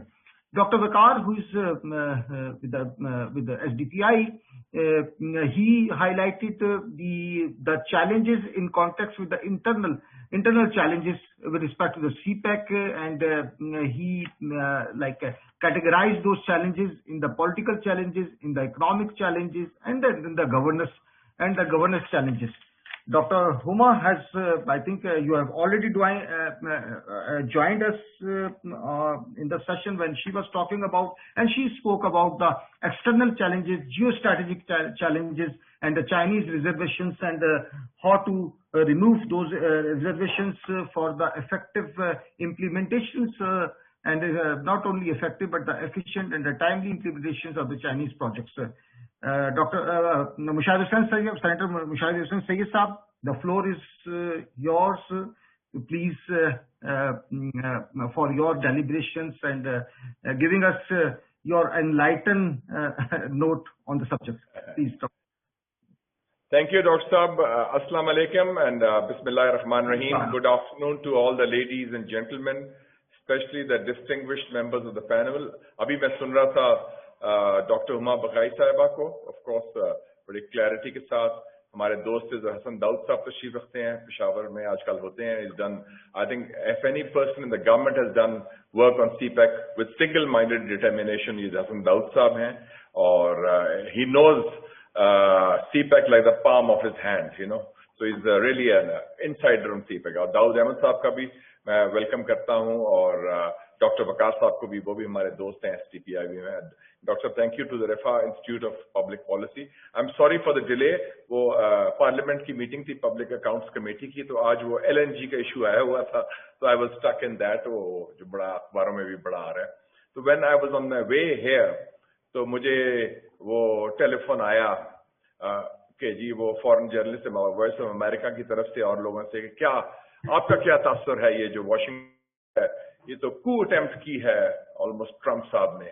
तो मैं बड़ा हंस के कहा, मैं क्या ये तो मुझे खुशी है कि अमेरिका के अंदर को आपको वो तजर्बा हुआ जो तीसरी ममालिक, दुनिया के ममालिक ने कई दहाइयों से देख रहे हैं कि अमेरिका ने कई दफा मिलिट्री कूज किए हैं, कूज अटेम्प्ट्स किए हैं. ईरान 53 में किया था, चिली 1973 में किया था, इजिप्ट में किया था, और जगह पाकिस्तान को भी तजर्बा हो सका है. तो मैंने कहा now I think that you are getting a taste of your own medicine.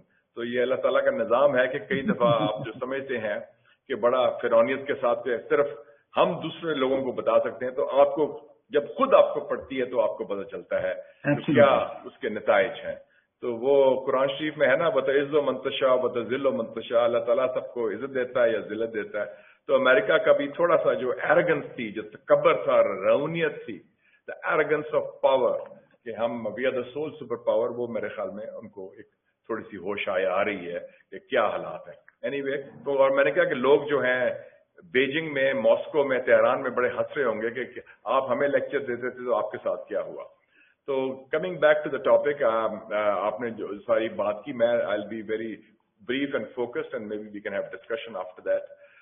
एक तो ये है कि CPEC, उसका क्या कॉन्टेक्स्ट था, what has CPEC achieved, what are the future challenges and potential, and what is also ये जो बात डॉक्टर हुमा बकाई साहब का मैं सुन रहा था, and I have always been a fan of hers because ये टेलीविजन पर भी आती हैं. तो हमारे यहाँ असल में टेलीविजन में टॉक शोज में बड़ा वक्त ज़ाया होता है, इसलिए मैं आता नहीं ज्यादा, क्योंकि वो नॉन इश्यूज की बात करते हैं. लेकिन she is the one who talks on geopolitical issues which are relevant to Pakistan and Pakistan future.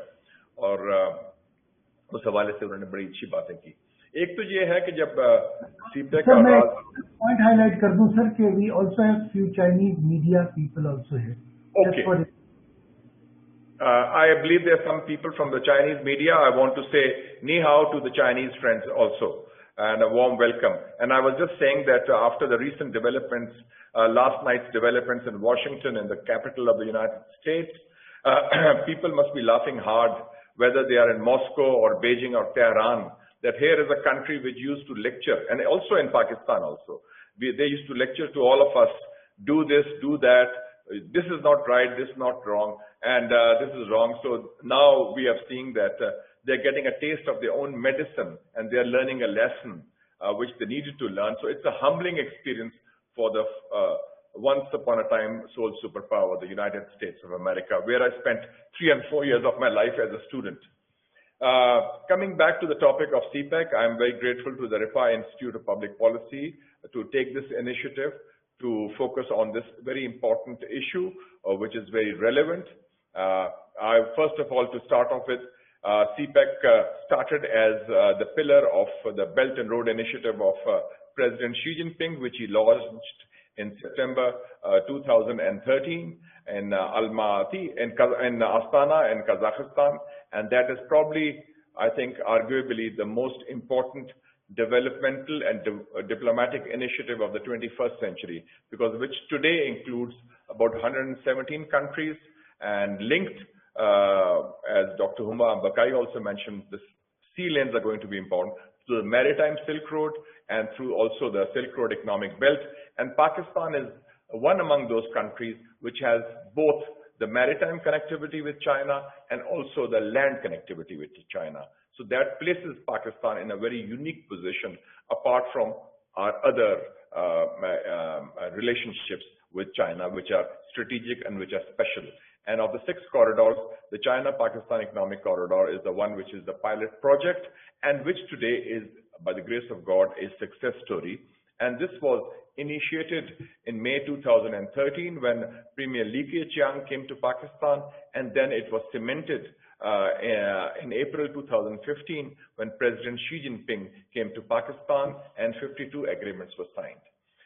Ladies and gentlemen, it's important to recall that when CPEC was launched as the pillar, as the pilot of the Belt and Road Initiative, at that time, no country, either Western country or even our Muslim brothers in the wider Muslim world, were willing to invest anything in Pakistan.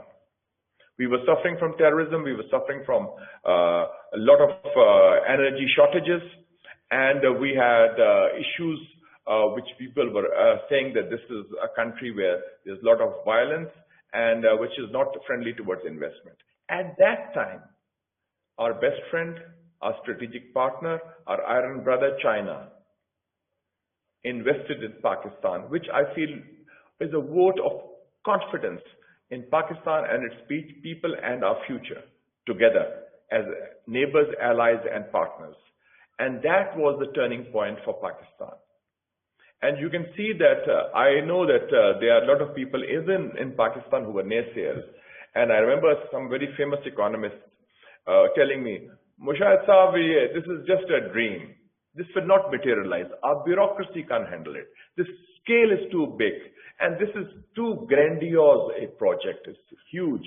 Talking of China, Pakistan economic corridor, you're talking of early harvest projects. Every project is judged by the results, its delivery. Out of 12 early harvest projects, 9 have already been on the ground. And today you can see 75,000 Pakistanis have been gainfully employed in CPEC projects. We have 28,000 Pakistani students studying in China. China has offered 20,000 scholarships for Pakistanis for 3 years, starting in 2020, 2021, 2022. So already the issue of load shedding or energy shortage is under control. And many of us remember 20 years ago, 25 years ago, 30 years ago, there was always this talk of two regions, two areas of Pakistan, I remember. We talked of Gwadar having a port, and this talk started formally in 1990. There should be a port, and in 1992, the first meeting of the ECO, the Economic Cooperation Organization, which includes Pakistan, Iran, Turkey, and also includes the Central Asian republics of Tajikistan, Turkmenistan, Kazakhstan, Kyrgyzstan, Uzbekistan, and also Azerbaijan, plus Afghanistan. They met in Quetta in 1992, and they formally declared the need for a port in Gwadar. This was 1992. And then we had talked about Thar. The Thar has, which is the desert region of Pakistan, in the province of Sindh, bordering India, that this has the 5th largest reserves of coal in the world. But both these discussions, the port and the coal, remained a mirage, a dream. This dream has been realized. It's become operational through CPEC. We asked the Chinese friends in 2003 to build Gwadar port. They completed it in 2007, and then they handed it over to us. That please run this port. We have done this for you. Now it's up to you. We gave it to the Ports of Singapore Authority, and it did not take off. And then in March 2013, we signed an agreement with the Chinese Overseas Port Holdings, and then it was operational. The Gwadar port is today operational. The Gwadar port today is becoming the principal point for Afghan transit trade, because previously it was through Karachi port, and Karachi to Torkham is 1,872 kilometers, but Gwadar to Kandahar is 900 kilometers. So that is there. And now we are receiving requests from the Central Asian republics, the landlocked republics. I just mentioned their names, including Uzbekistan, including Tajikistan, including Kazakhstan, that they want their trade through the port of Gwadar. So Gwadar is emerging as a key point in the emerging maritime Silk Road, linking up the region through regional connectivity and trade. And as far as the issue of Thar is concerned, the coal in Thar is being now mined, and it is now being transformed into electricity, generating electricity, and that electricity for the last 2 years is also going into the national grid. So even that dream has been realized. And it's also an issue of women empowerment, because Thar is the one district of one area of Pakistan where there's almost 50-50 Muslims and non-Muslims together, coexisting together. And in that regards, Thari women are doing driving dumper trucks. So it's also leading to women's empowerment. Then we talk of connectivity within the Federation of Pakistan. In the COVID issues, I've seen a lot of people from Karachi now coming to Islamabad and Lahore by road, thanks to the Sakhar-Multan, this motorway, and then the connectivity, because it slashed travel time by 4 to 5 hours. And if you see the western route which has been developed, which is being also developed in Pakistan's north, from Quetta to Gwadar, the driving time is now 8 hours, where it used to be almost 2 days in the past. So the CPEC, at the pace it has taken, and this was the most huge project, the series of projects in the history of Pakistan. They have really overcome the bureaucratic red tape, overcome other issues, and in that regard, I was chairman of the parliamentary committee on CPEC from its inception, when CPEC started from 2015 to 2018.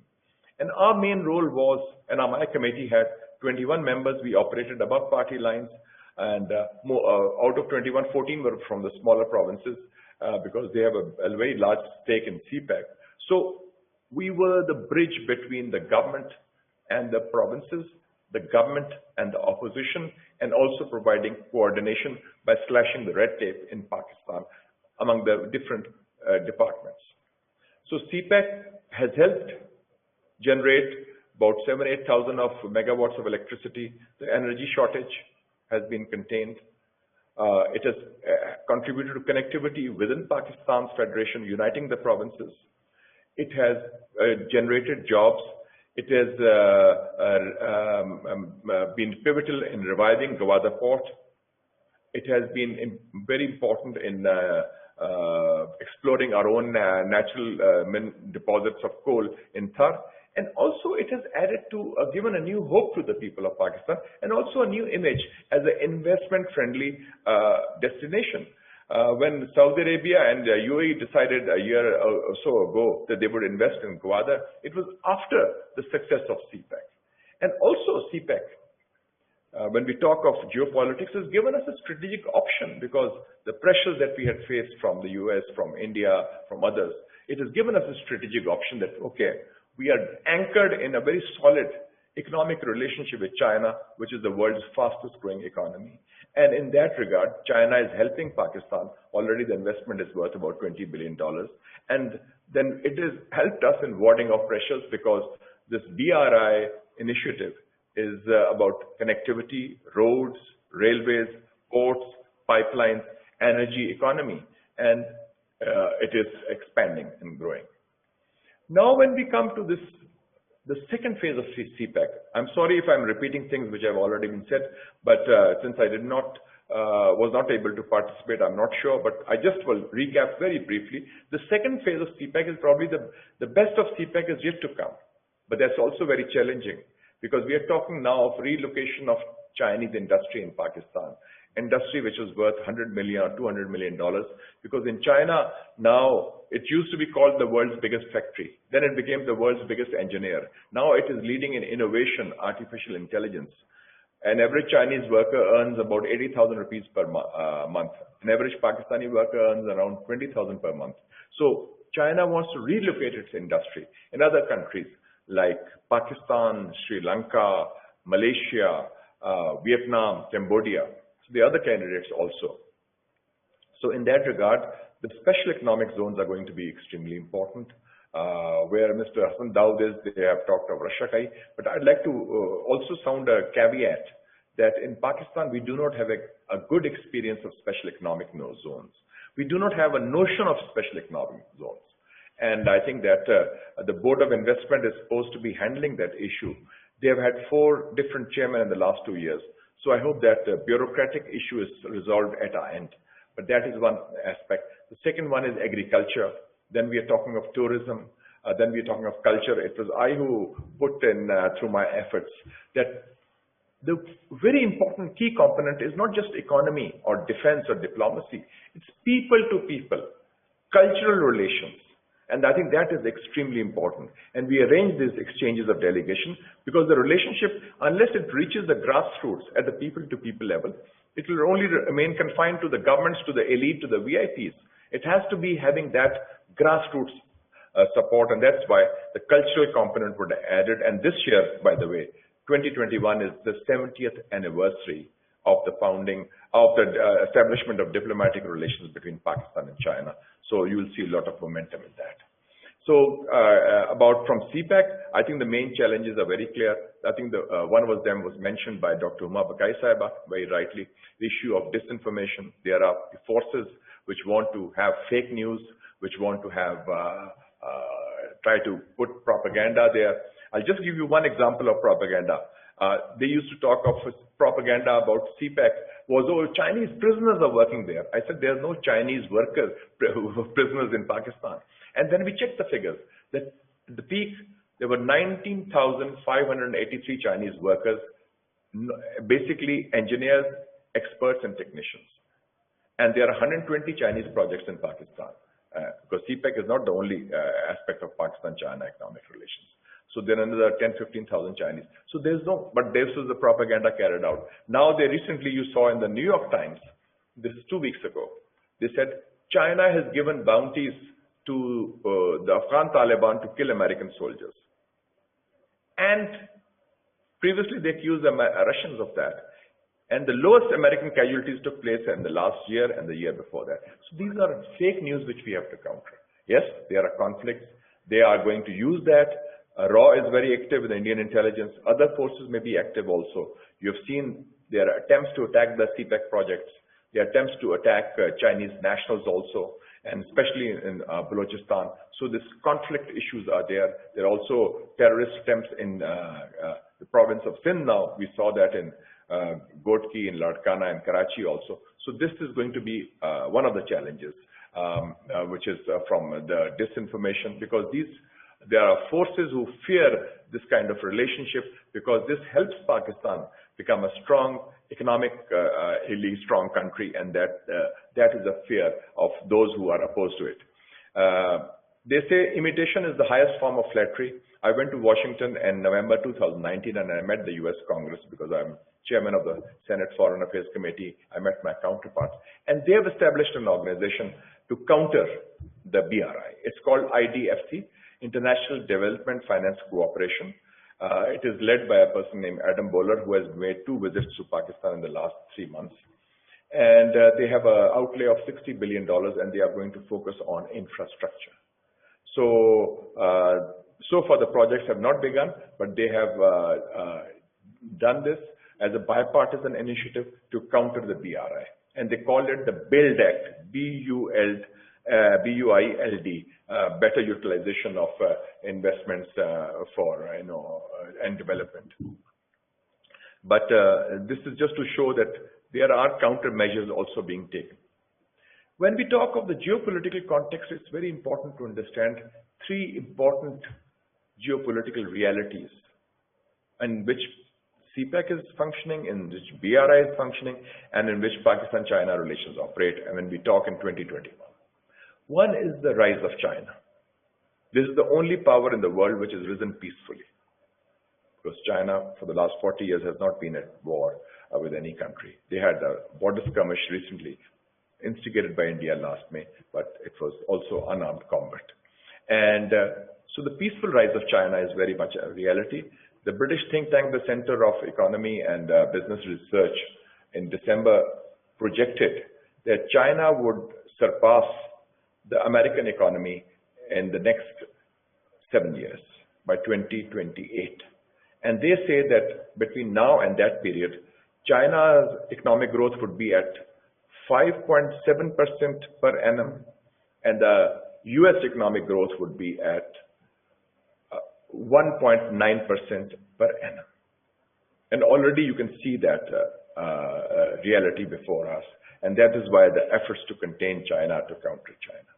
The second reality is we are seeing broadly a retrenchment of American power, or also, frankly, a decline of the West. By West, I mean the United States of America and Europe also. And the handling of the pandemic is an example how it was handled by Asian countries, especially China, and how it has been handled in the West. And what is happening in Washington last night is illustrative of this failure and of this division and this weakness of the United States.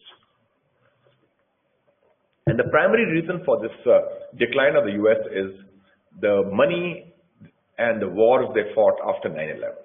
According to the Brown University, which is a famous university of the United States, they have a study on the costs of war project, and that can be found on the internet. The United States of America has squandered $6.4 trillion. 6.4 trillion. 1 trillion, ek kharab hota hai.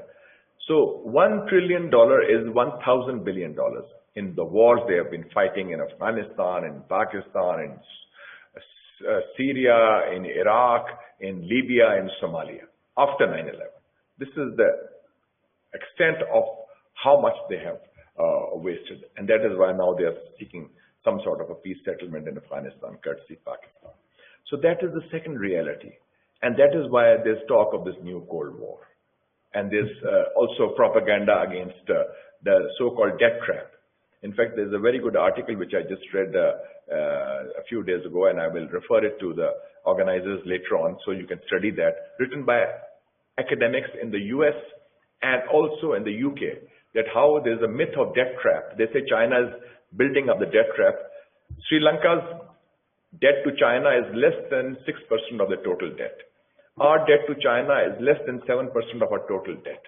So this is all, its purpose is to put pressure on China under human rights, under its Africa policy. Sometimes it used to be in the past, climate change also, but no longer. Okay. So this is important to understand that disinformation, and you already saw what is happening in Europe about the disinformation lab and so forth. The third important development, which is going to be relevant, is that like Trump tried with a fascist mindset, with a racist mindset, and divided America on the basis of politics of hate and the politics of polarization. And the result was that his followers became hysterical and they tried to storm the Capitol. Modi has done that with greater success in his own country through the RSS gang.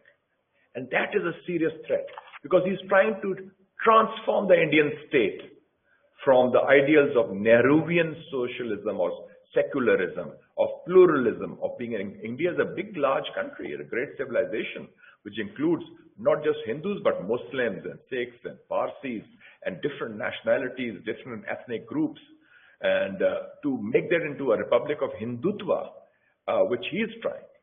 And the best article which I read on that was by Arundhati Roy, the famous Indian writer, the lady who is an award winner, and she wrote 10 days after the annexation of occupied Kashmir on 15th of August 2019 in the New York Times. And the title of the article was "Silence is the Loudest Sound." And Arundhati Roy wrote that today in India, RSS is the state.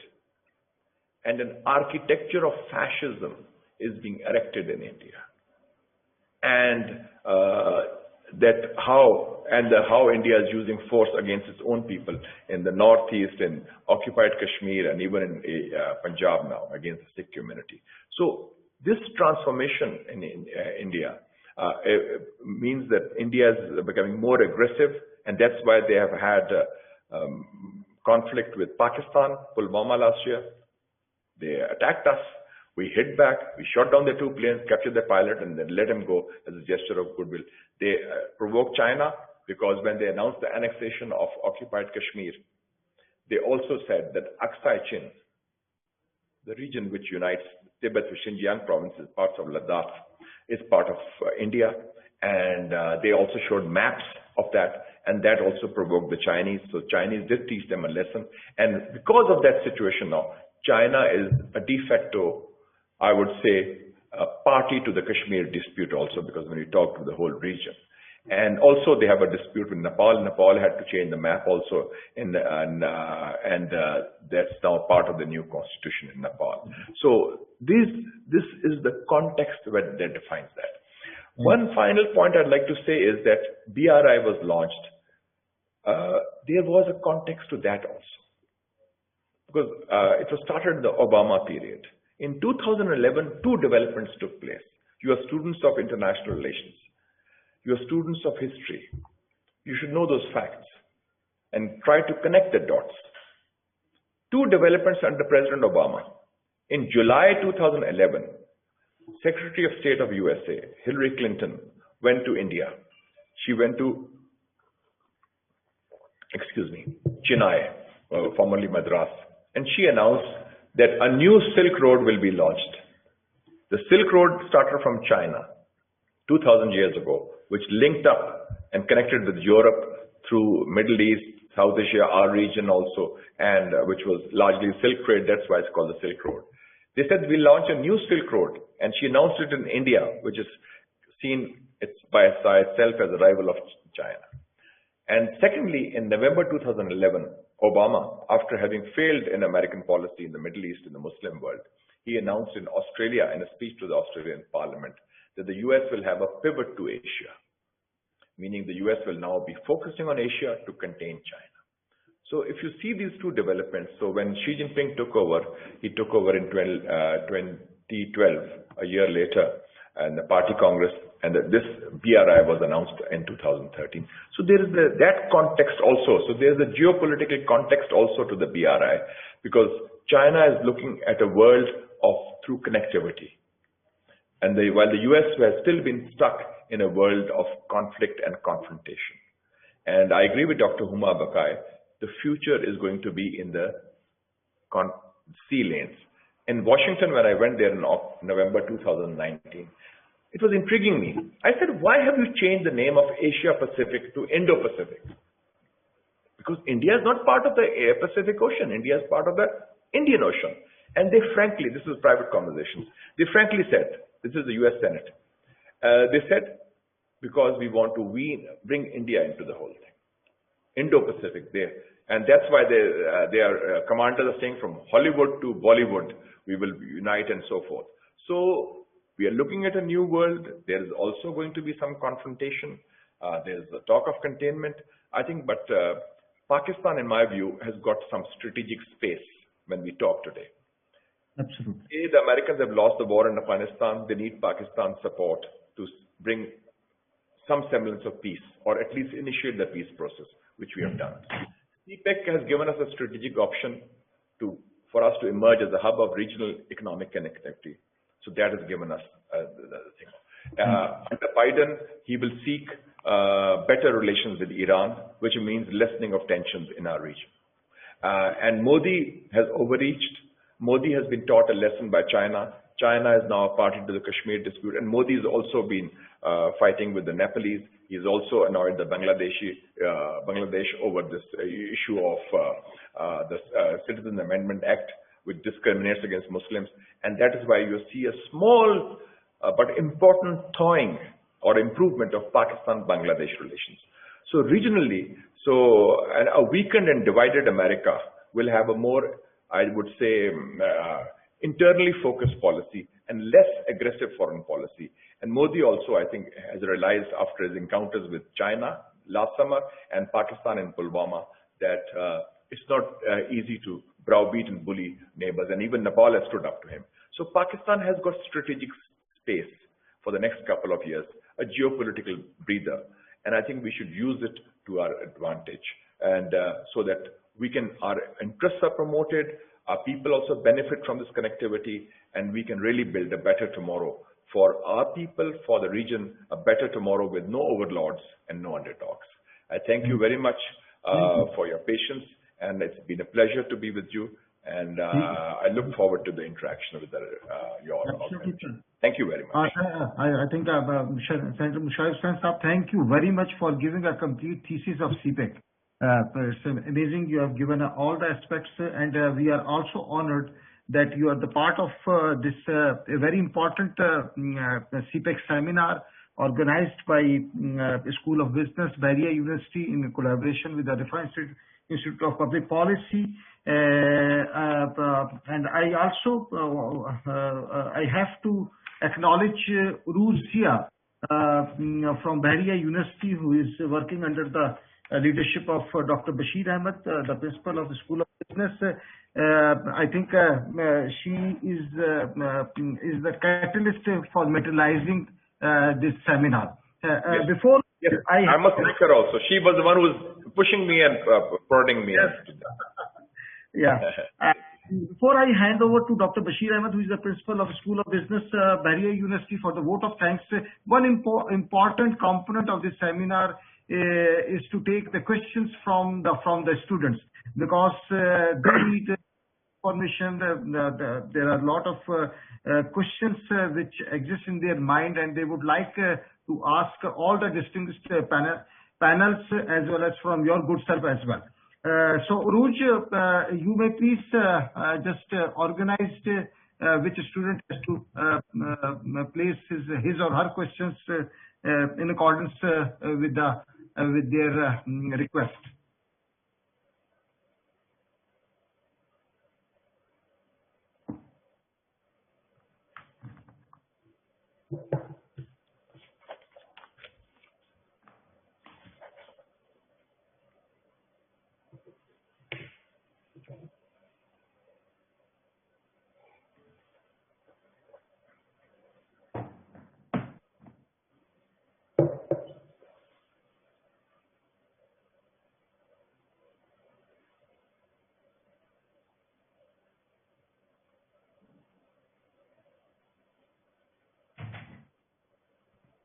I would like to open the question answer session for all of you guys. Comment on the chat section, and then I'll unmute the student who has to ask the question.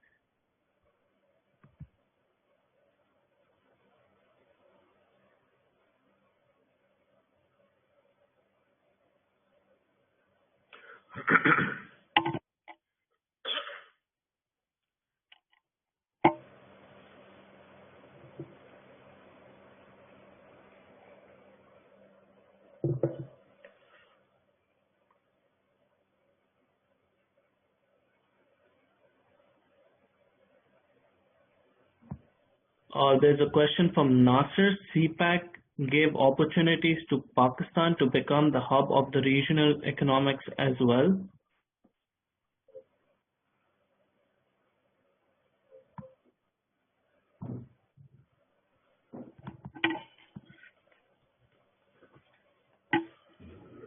Before you actually start the Q&A session, एक चीज मुशाहिद साहब ने highlight नहीं की, and I would like to actually acknowledge at this forum, और ma'am Huma भी हैं यहाँ पे.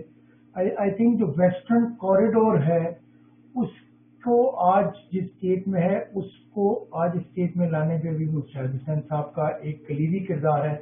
I think as the chairman of the CPEC committee, वो ये भूल गए, I think to highlight this, और मैं I vividly remember कि किस तरह उन्होंने इसको चैलेंज लिया और हम पे किस तरह प्रेशर डाला to actually to act that. So I think that was not mentioned. So I would like to highlight. Thank you.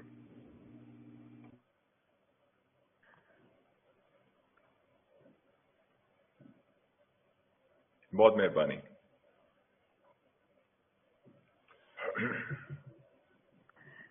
If the students don't have a question, may I put a question to Senator and yes, of course sure, Hassan Daud. Musharraf Hussain Saab, I know, but you know there is this, I don't know if this is misinformation, but the general perception somehow, even with the intelligentsia, is that there is a slowdown on CPEC. And Pakistan, because of its economic constraints, and having to go back to IMF and G20, is now under a lot of pressure to disengage itself to a certain extent from China. How far is that true? Does that pressure exist? I'm not saying that Pakistan is succumbing to it, but I'm asking you, does that pressure exist? Are we, because of our financial constraints, under pressure from the Western lobbies to distance ourselves from China? Thank you very much, Dr. Huma Bakai Sahaba. I will treat your question in two parts. One about the issue of slowdown, and the other issue about disengaging from China, the pressures. Let's take the slowdown part first. Yes, in the initial phase of the new government, there was a slowdown, there was a review, and it was not motivated by economics, it was motivated by politics. Because the feeling was, I think there was frankly little or no understanding of CPEC in the new setup. There was no China expert in the government or the cabinet who knew China so well.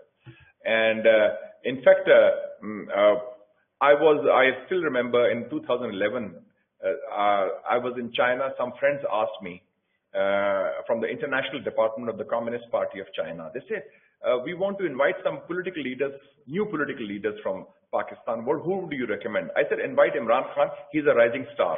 He said, really? Because that time they had only one seat in government. And so Imran Khan, for the first time in his life, went to China in October 2011, accompanied by Dr. Shirin Mazari and Dr. Arif Alvi. They went with, this was a delegation of Tehreek-e-Insaf, invited by the Communist Party. And when he came back, Imran said, oh, मैं तो हैरान रह गया, चीन ने बड़ी तरक्की की है यार, वो तो Shanghai is even bigger skyscrapers than New York. मैं कहा तुम कभी नहीं गए उधर? कहना मैं कभी गया ही नहीं, मुझे पता ही नहीं था इतना तरक्की की है. So you can see that even at that level, a person like Mr. Imran Khan, who is so well traveled and well known internationally, he knows India very well because he's a cricket player. He knows England like the palm of his hand in the US, but he had no idea of China. So you see, ये 2011 की बात कर रहा हूँ मैं. So when they came, they thought कि ये पैसा इतना लगा है, so probably a lot of money has been made, because लोगों ने पैसा खाया है, और ये projects इतने कहाँ से आएंगे ये वो.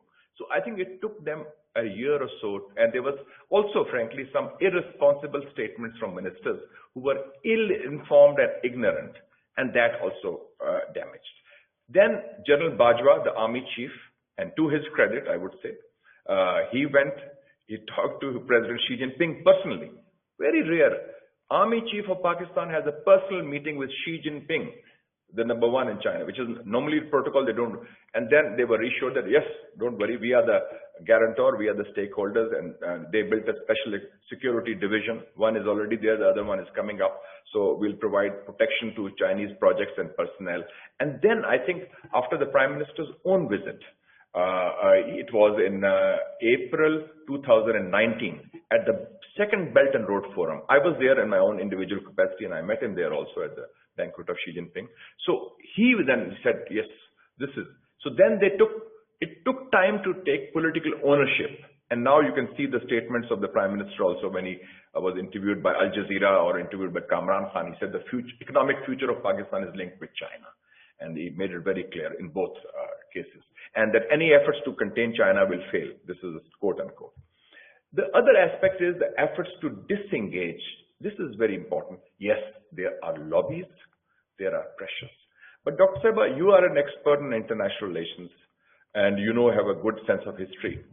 It's like the song of the Carpenters, it's like yesterday once more. Under Field Marshal Ayub Khan, when Mr. Bhutto was the foreign minister, we took a decision to befriend China in 1963 at the height of the Cold War, when China was opposed by the US as well as the Soviet Union. And we went ahead with that because at that time, the enemy of my enemy was my friend. And despite the pressures, we did that. So our state has shown that resilience, Pakistan, under different governments, civilian and military, to resist foreign pressures when it affects a core interest. China is one policy. The nuclear program, started by by Bhutto Saab, continued by General Zia, continued by Benazir Sahib, completed by Mia Saab. So 24 years we did that. And even on Iran, we resisted pressure, by the way, to take anti-Iran positions, despite many friends were out. So we have protected a core interest. So why is that?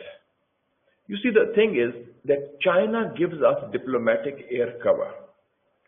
UN security, it's a question of mutuality of interest. We both need each other. UN Security Council, when we need to take Kashmir there, China takes twice to go there. Nuclear suppliers group, India wants to be a member, we block them through China. G20, China speaks for Pakistan. India wants to be a member of the UN Security Council, permanent member, we resist that. FATF. Luckily, China was the head of Asia Pacific. We were almost put on the blacklist. We remained on the grey list thanks to China. So China is that country which gives us that kind of protective air cover, and we also do that. What do? We do that politically. China has a southern soft underbelly, Tibet and Xinjiang. Some people are playing the Tibet card, Dalai Lama in India. Some people are playing the Xinjiang card.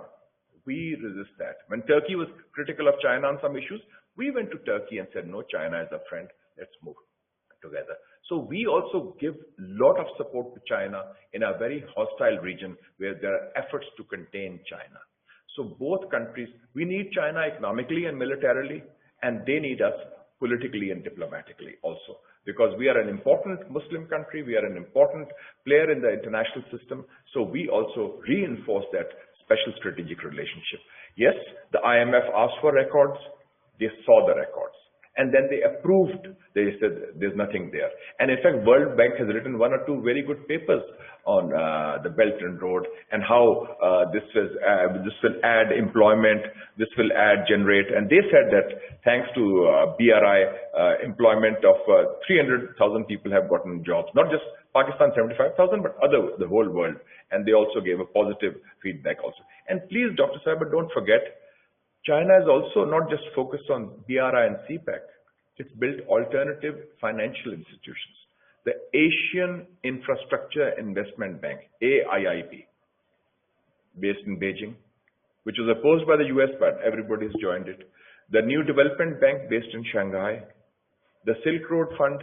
So you see, there's the institutional backup. China is using its economic clout also to promote its diplomacy. And so in that context, I think, and the latest example, 2020, is the pandemic, the handling of the pandemic, the way it was handled in China. If China had been out of control, there would be millions of people infected, but they managed to do it through that Wuhan lockdown of 76 days. And of course, they were done very harshly and strictly, but they got the results. So I think the pressure has been there, but people realize that this is one area on which Pakistan will not compromise, and Pakistan cannot compromise. And I'd like you to read a quote. The last day of 2020, 31st December, what was the most important development that day? 1 hour long conversation between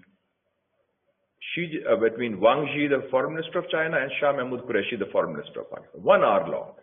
And what did Wang Yi, the foreign minister of China, say? No matter how things change in the region and the world, China will remain steadfast in upholding Pakistan's independence, territorial integrity, and dignity. So, that's why we say all weather friends.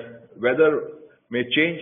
So we are very clear. We have drawn that red line, and we have done it also on other issues, in Yemen and Iran also, despite pressure from the Saudis and others.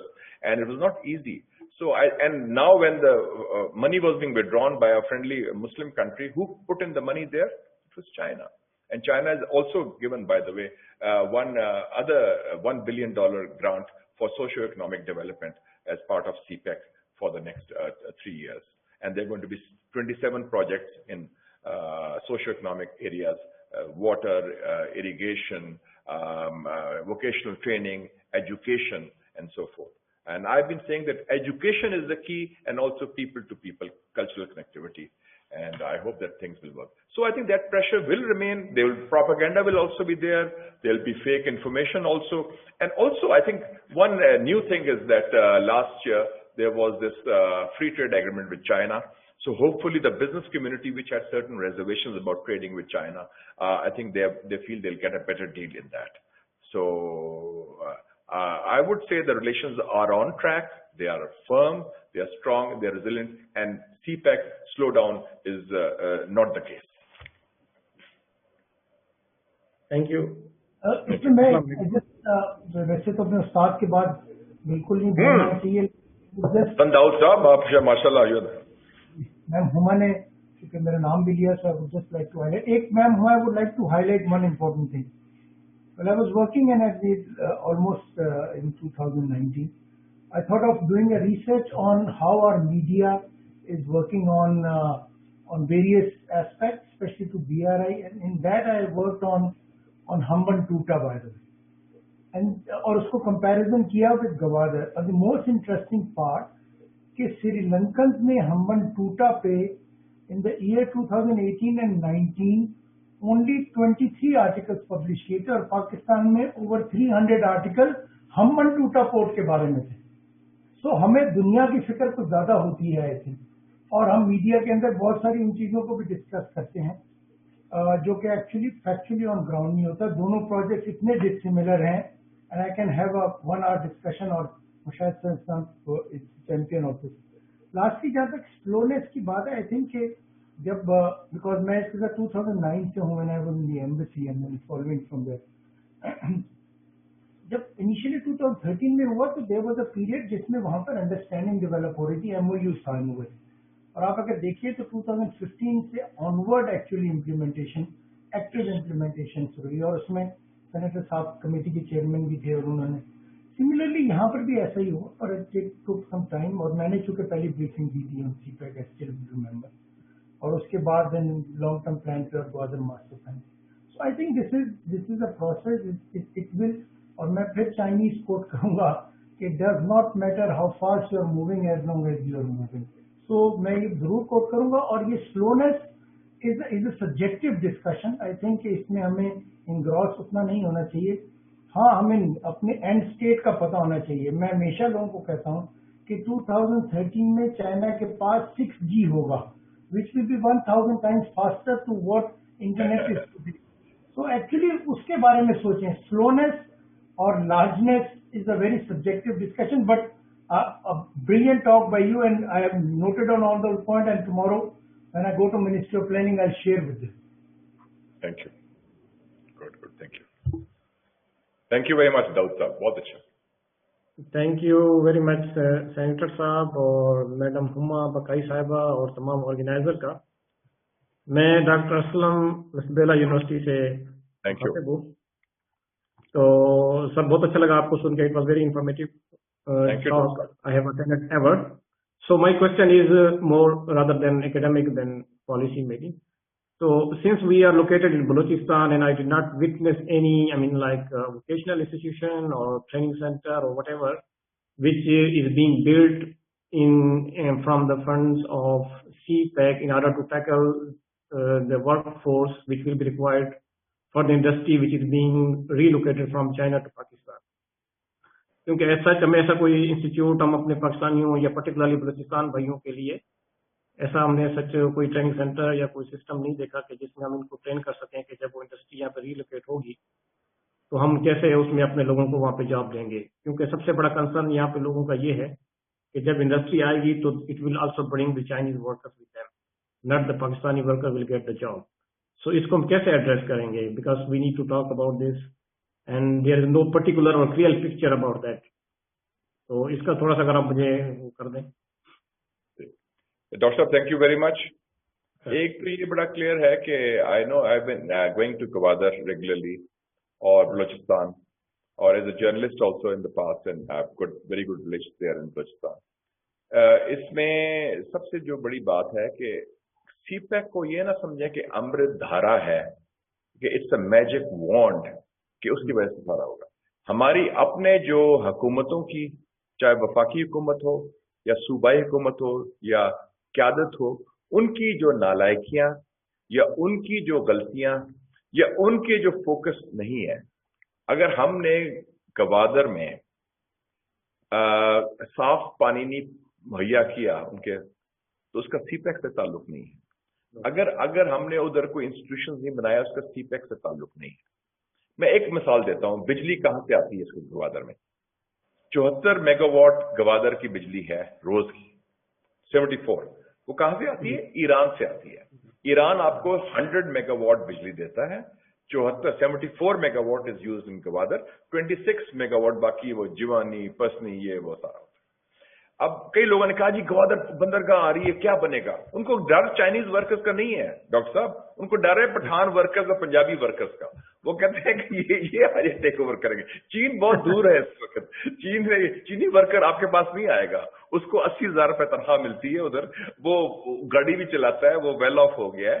80 crore लोगों ने, 800 million Chinese poor people have been lifted out of poverty. They don't want to come to a poor country to for the खतरा Bloch भाइयों को है from Pashtun labour and Punjabi labour. वो कहते हैं जो कराची में हुआ ये सारा हुआ।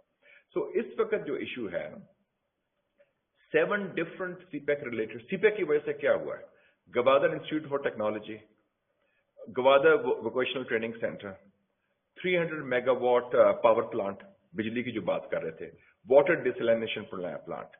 अब मैं मछली की बात करता हूं, मछेरे जो है उधर पहली दफा फिश प्रोसेसिंग फैक्ट्री और वेयर हाउस बन गया है, और वो फिश प्रोसेसिंग जो है चाइनीज ने इन्वेस्ट किया। इतनी फिशिंग होती थी, उनको बर्फ में बंद करके आप भेजते थे कराची। वो गवादर की तो बात ही बड़ी कम है, 70-80 हजार, उसमें कितना खाएंगे वो फिश, वो उधर जाती थी। अब उनका अपना हो गया है। दूसरा, वो फिश प्रोसेसिंग नहीं है सिर्फ, वो डेट प्रोसेसिंग भी करेगी। ये तुरबत है जो डॉक्टर मालिक का इलाका है, दूसरे इलाके उधर से डेट्स भी आएंगे, खजूर। जी उनके इंस्टीट्यूट बना है वहां पे भी। जी एग्जैक्टली। सो अब देखें कि ये जो चीजें हैं ये पहले बिल्कुल नहीं हो रही थी। And the amount of people who are now going from Gwadar, जो गवादर जो था पोर्ट अथॉरिटी, उसका दफ्तर था उधर कराची में। मैं as chairman of the Balochistan committee मैंने शिफ्ट कराया था, और फिर एज चेयरमैन ऑफ पार्लियामेंट्री मैंने कहा कि ब्यूरोक्रेट्स हमारे बैठे हैं गवादर के बारे में कराची में, और फैसले गवादर कराची। मैं कहा Gwadar port authority should be in Gwadar, why should it be in Karachi? नहीं जी, वो हम हफ्ते में 2 हफ्ते में एक बार जाते हैं, वो टीएडी भी लेते हैं और सारा करते हैं। No, it should be there. So अब उसमें एक ट्रांसफॉर्मेशन आ रही है। बाकी देखें जी, डॉक्टर महातीर ने बड़ी अच्छी बात की थी। अब कई हमारे बलोच दोस्त कहते हैं वो जी ग्वादर पोर्ट में वो आगे आ जाएंगे चाइना या पाकिस्तान, या वो दूसरे आ जाएंगे पंजाबी या पठान वगैरह। जब ये डेवलपमेंट कर रहा था ना डॉक्टर महातीर, तो वर्ल्ड ट्रेड सेंटर बन रहा था बड़ा, और वो बाहर की इन्वेस्टमेंट आ रही थी। उसने कहा कि अभी दुनिया में कोई क्रेन इजाद नहीं ऐसे हुई कि जो बिल्डिंग मलेशिया में बन रही है उसको उखाड़ के वो ले जाएंगे वापस अमेरिका या चाइना या और सिंगापुर किसी मुल्क में, वो उधर ही रहेगी। Gwadar port will serve the interest of the people of Balochistan and the people of Pakistan. उसका प्राइमरी चीज है। Yes, there are lot of issues, relocation के इशू हैं, उनके राइट्स के इशू हैं। उसमें मैंने फॉर्मूला भी गवर्नमेंट को दिया हुआ है कि जो कोई अगर बाहर से, मतलब बाहर से मुराद है नॉट आउटसाइड पाकिस्तान कोई लेबर नहीं आएगा। चाइनीज लेबर की बात नहीं हो रही। इवन लेबर से अगर पख्तून आता है या पंजाबी आता है, they will not have voting rights, ताकि demography of the local population cannot and must not be changed. वो तो फिर ट्रांसफॉर्म हो जाएगा सारा। So these are a lot of these issues. Then there are also issues of employment and education. All these are thanks to CPEC. Whether Gwadar को तो पूछता नहीं, Gwadar was a small fishing village. हमारी अपनी रियासत की कसूर है। हमें 58 में थैंक्स टू फिरोज खान नून हमने खरीदा उसे ओमान से। बल्कि जब मैं ओमान गया तो मैंने सुल्तान ऑफ ओमान से मिला, तो मैंने उसका शुक्रिया अदा किया। मैं कहा थैंक यू फॉर सीपैक। कहते हैं हमारा क्या ताल्लुक है सीपैक का, वो चाइना। मैं कहा no, you gave us, we bought Gwadar from you in 58 and Gwadar is today the centerpiece of CPEC. Gwadar ना होता तो CPEC कहाँ होना था? तो आपकी वजह से हुआ। बड़ा हंसा वो, बड़ा खुश हुआ। मैंने कहा शुक्रिया आपने हमें गवादर दे दिया। 58 की बात है, फिरोज खान नून साहब थे प्राइम मिनिस्टर, उन्होंने वो मुआहदा किया था जस्ट बिफोर द 58 को। तो ये there are process of development and I think that Pakistan में एक है कल्चर बन गया डॉक्टर साहब, what I call the cribbing culture. The glass is half empty. यार कुछ नहीं होगा, मुल्क तबाह हो रहा है, ये नहीं हो रहा, फलाना हो जाएगा। यार अल्लाह ताला का शुक्र अदा करें। इसमें एक चीज में बिल्कुल मुल्क में लोगों ने इन्वेस्ट कर रहे हैं, पैसा लगा रहे हैं। पाकिस्तान की अहमियत है, we are a key country, we are located in a very strategic part of the world, और उसमें लोग चाहते हैं, और उनके भी इंटरेस्ट है, हमारे भी इंटरेस्ट। हमारा क्या इंटरेस्ट है कि लोगों की खुशहाली होए, लोग तरक्की करें, वो पुरानी पॉवर्टी ट्रैप में ना फंसे रहे। Get education, education is the key, और उसको हम आगे लेके चलें। अब जाए पोर्ट कासिम, मैं गया था, अब जाए थर, अब जाए गवादर, कितने local engineers are now being trained in China and coming back, scholarships दी जा रही। बल्कि मैंने स्पेशल मीटिंग कराई हमारे बलोच नेशनलिस्ट के लोगों की, नेशनल पार्टी के लोग, फिर वो उनकी अपना पख्तूनख्वा मिली अवामी पार्टी के और दूसरे मेंगल साहब, दूसरे सारे, एक सब इकट्ठे मिलके इनसे बात करें और जाएं आगे, अपने लोगों को स्कॉलरशिप्स दें, तरक्की करें, क्योंकि वो they should not B might in poverty. Balochistan deserve much better. और प्लस अभी असली तो हमारा हुआ ही नहीं, जो मादनियात हैं बलूचिस्तान के वो तो एक्सप्लॉइट ही नहीं हुए, हमने फंसे रहते हैं वो सेंडेक में, रिको देख में, और वो मुआहदे को तरक्की होने लगती है तो रोक लेते हैं। तो I think that now the situation has changed and people would like that. आप देखेंगे Afghan Taliban are engaging with China. क्या कह रहे हैं अफगान तालिबान चाइनीज को? Give us money, invest in Afghanistan and we will provide you security. Afghan Taliban are telling that to the Chinese. 3 sessions हो चुके हैं meetings उनकी last 2 years में इस सिलसिले में। So the world is changing. The world is about connectivity. And Balochistan, मैंने बताया था ना, क्वेटा में 1992 में मीटिंग हुई थी ECO की, where they said Gwadar should be the port. और मुझे बताता था लेट, हमारा दोस्त था हासिल बजंजो सेनेटर, वो कहता था जब हमने कहा कि वो एक हाउसिंग सोसाइटी बनाई संगार की, हमने कहा प्लॉट्स लो, इन्वेस्ट करो ग्वादर में, कोई आने को तैयार नहीं था। अब खैर वो सिचुएशन चेंज हो गई है, अब बड़े लोग इन्वेस्ट कर रहे हैं। तो ये डॉक्टर मालिक साहब की जब गवर्नमेंट थी तो उन्होंने एक सेक्रेटरिएट अपना जो सीएम सेक्रेटरिएट था वो डेवलप किया था यहाँ पे ग्वादर में, लेकिन फिर बाद में फंक्शनल नहीं हो सका। मतलब एक ऐसा गवर्नमेंट ने उनको इतना यूटिलाइज नहीं किया। आप क्योंकि पॉलिटिक्स में है तो आप हमारे हुक्मरानों के थोड़े से काम खींचते रहे, आप सीनियर आदमी है। क्यों नहीं बना? वो हमारा कसूर नहीं, वो चाइनीज का कसूर नहीं है, सीपेक का कसूर नहीं, हमारा कसूर है, पर्टिकुलर हमारा कसूर है। We have the political will. We don't want to help our own people. Every Balochistan MPA used to get in the past 25 crores as development funds. How many of that funds were spent on the people of that area? Let's face, हमारी अपना कसूर है। I'm talking of elected representatives. ये कोई बाहर से तो नहीं आया ना, ये अपने ही elected लोग थे। तो हम अपना we have if we let down our own people, then we should take responsibility for that. It's easy to have a blame game, conspiracy theory. जो उसने किया वो साजिश हुई, कोई साजिश नहीं। Every man-made problem has a man-made solution, and we are responsible for wrongs which are there. हमारी खामियां, गलतियां ना हो, नालायकियां ना हो, तो ये हालात नहीं होते। तो अब एटलीस्ट एक मौका मिल रहा है कोर्स करेक्शन का, आगे बढ़ने का, तरक्की की तरफ जाने का। तो वो उस मौके का फायदा उठाएं और अच्छे तरीके से अपने लोगों को उसका बेनिफिशियरी बनाएं, and they are the stakeholders. And इंशाल्लाह this will happen in our lifetime. Doctor साहब, आप और मेरी जिंदगी में इंशाल्लाह होगा। इंशाल्लाह। बहुत शुक्रिया sir. Thank you sir.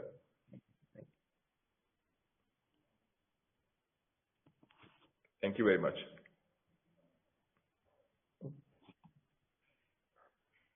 I presume the seminar is over? Yeah, I will. Yeah, koi. Yes.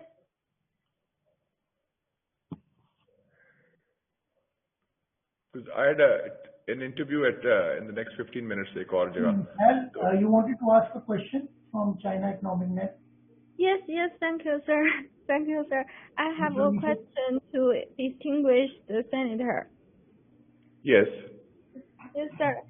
It's really my great honor to participate in this webinar, and the speakers give very comprehensive and impressive views. I have a question to you that what does Pakistan need to make the CPEC that kind of international project, and how do you propose Pakistan to attract private Chinese investment in CPEC? I see this. 2 things are needed. Thank you for your question. Ni hao to you, Happy New Year to you and your Chinese friends. And we wish you best of luck because your New Year is also coming up on February 12th, and we hope it will be a successful one. 2 things. Number 1, that if you know, last month there was this meeting in the middle of December in Urumqi of the International Cooperation Working Group. There's a working group on international cooperation which has been established, and there was representation. The Pakistan was represented by the DG of the Foreign Office and our ambassador in Beijing, and they discussed how CPEC can be expanded in the region. Especially we are talking of Afghanistan, we are talking of the Central Asian republics. So the International Cooperation Working Group is dedicated to promoting that very much. The second question is a bit more complicated because we are talking of Pakistan's bureaucracy. I think that Pakistan's bureaucracy, especially the Board of Investment, which is in charge of the special economic zones, and correct me if I'm wrong, Hassan Daud Saab is the expert, that I think the Board of Investment has seen about 4 changes of leadership in the last 2 years. And I think a lot of the people in the Board of Investment I found are not fully clear how to have a special economic zone or a industrial park. I would suggest that they should go to Suzhou in China, Suzhou, which is the first special economic zone in China, which was established with Singapore under Deng Xiaoping. And that sets the pace. So you have to provide an enabling environment. You have to have a place where they feel comfortable and where they have lines of communication and contact and so forth. So I think that the opportunity is there, and we have to cut through the bureaucratic red tape. So I would say better coordination, cutting through red tape, provision of security, and right choice of location.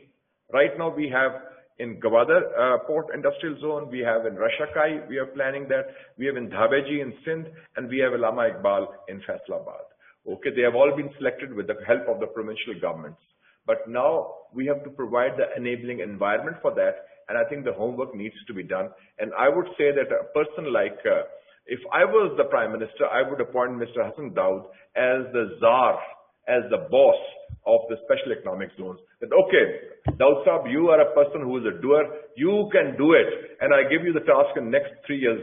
Let's get cracking and do it. So this is how it has to be done. But if you do lack of coordination and otherwise, it will not be possible. Okay. So I hope I have answered your question from the China Economic Net. Yes, thank you, sir. And thank you, and wish you good luck for you personally and professionally. Thank you, sir. Thank you, sir. Thank you for your brilliant ideas, and thanks to Mr. Hassan Daud, sir, also. Yes.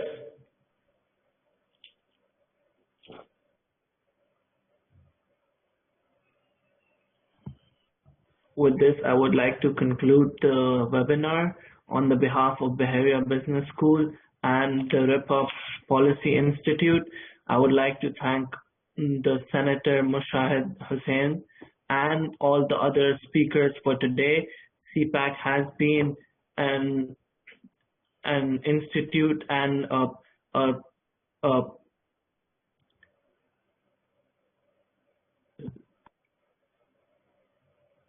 for the government, and Pakistan will be progressing towards a betterment. Thank you, all of you, for your time. Thank you. Thank you very much. Thank you. Sir. Very good. Thank you very much. Thank you. Aruj Sahiba, badi meherbani. Give me your CV. You deserve a promotion immediately. Well done. Thank you. Thank you very much. Thank you for your time, sir. You're welcome. You're welcome. Huma Bakai Sahiba, good luck. Happy New Year and all the best. Thank you. Thank you. Allah Hafiz. Happy New Year to everyone. Thank you.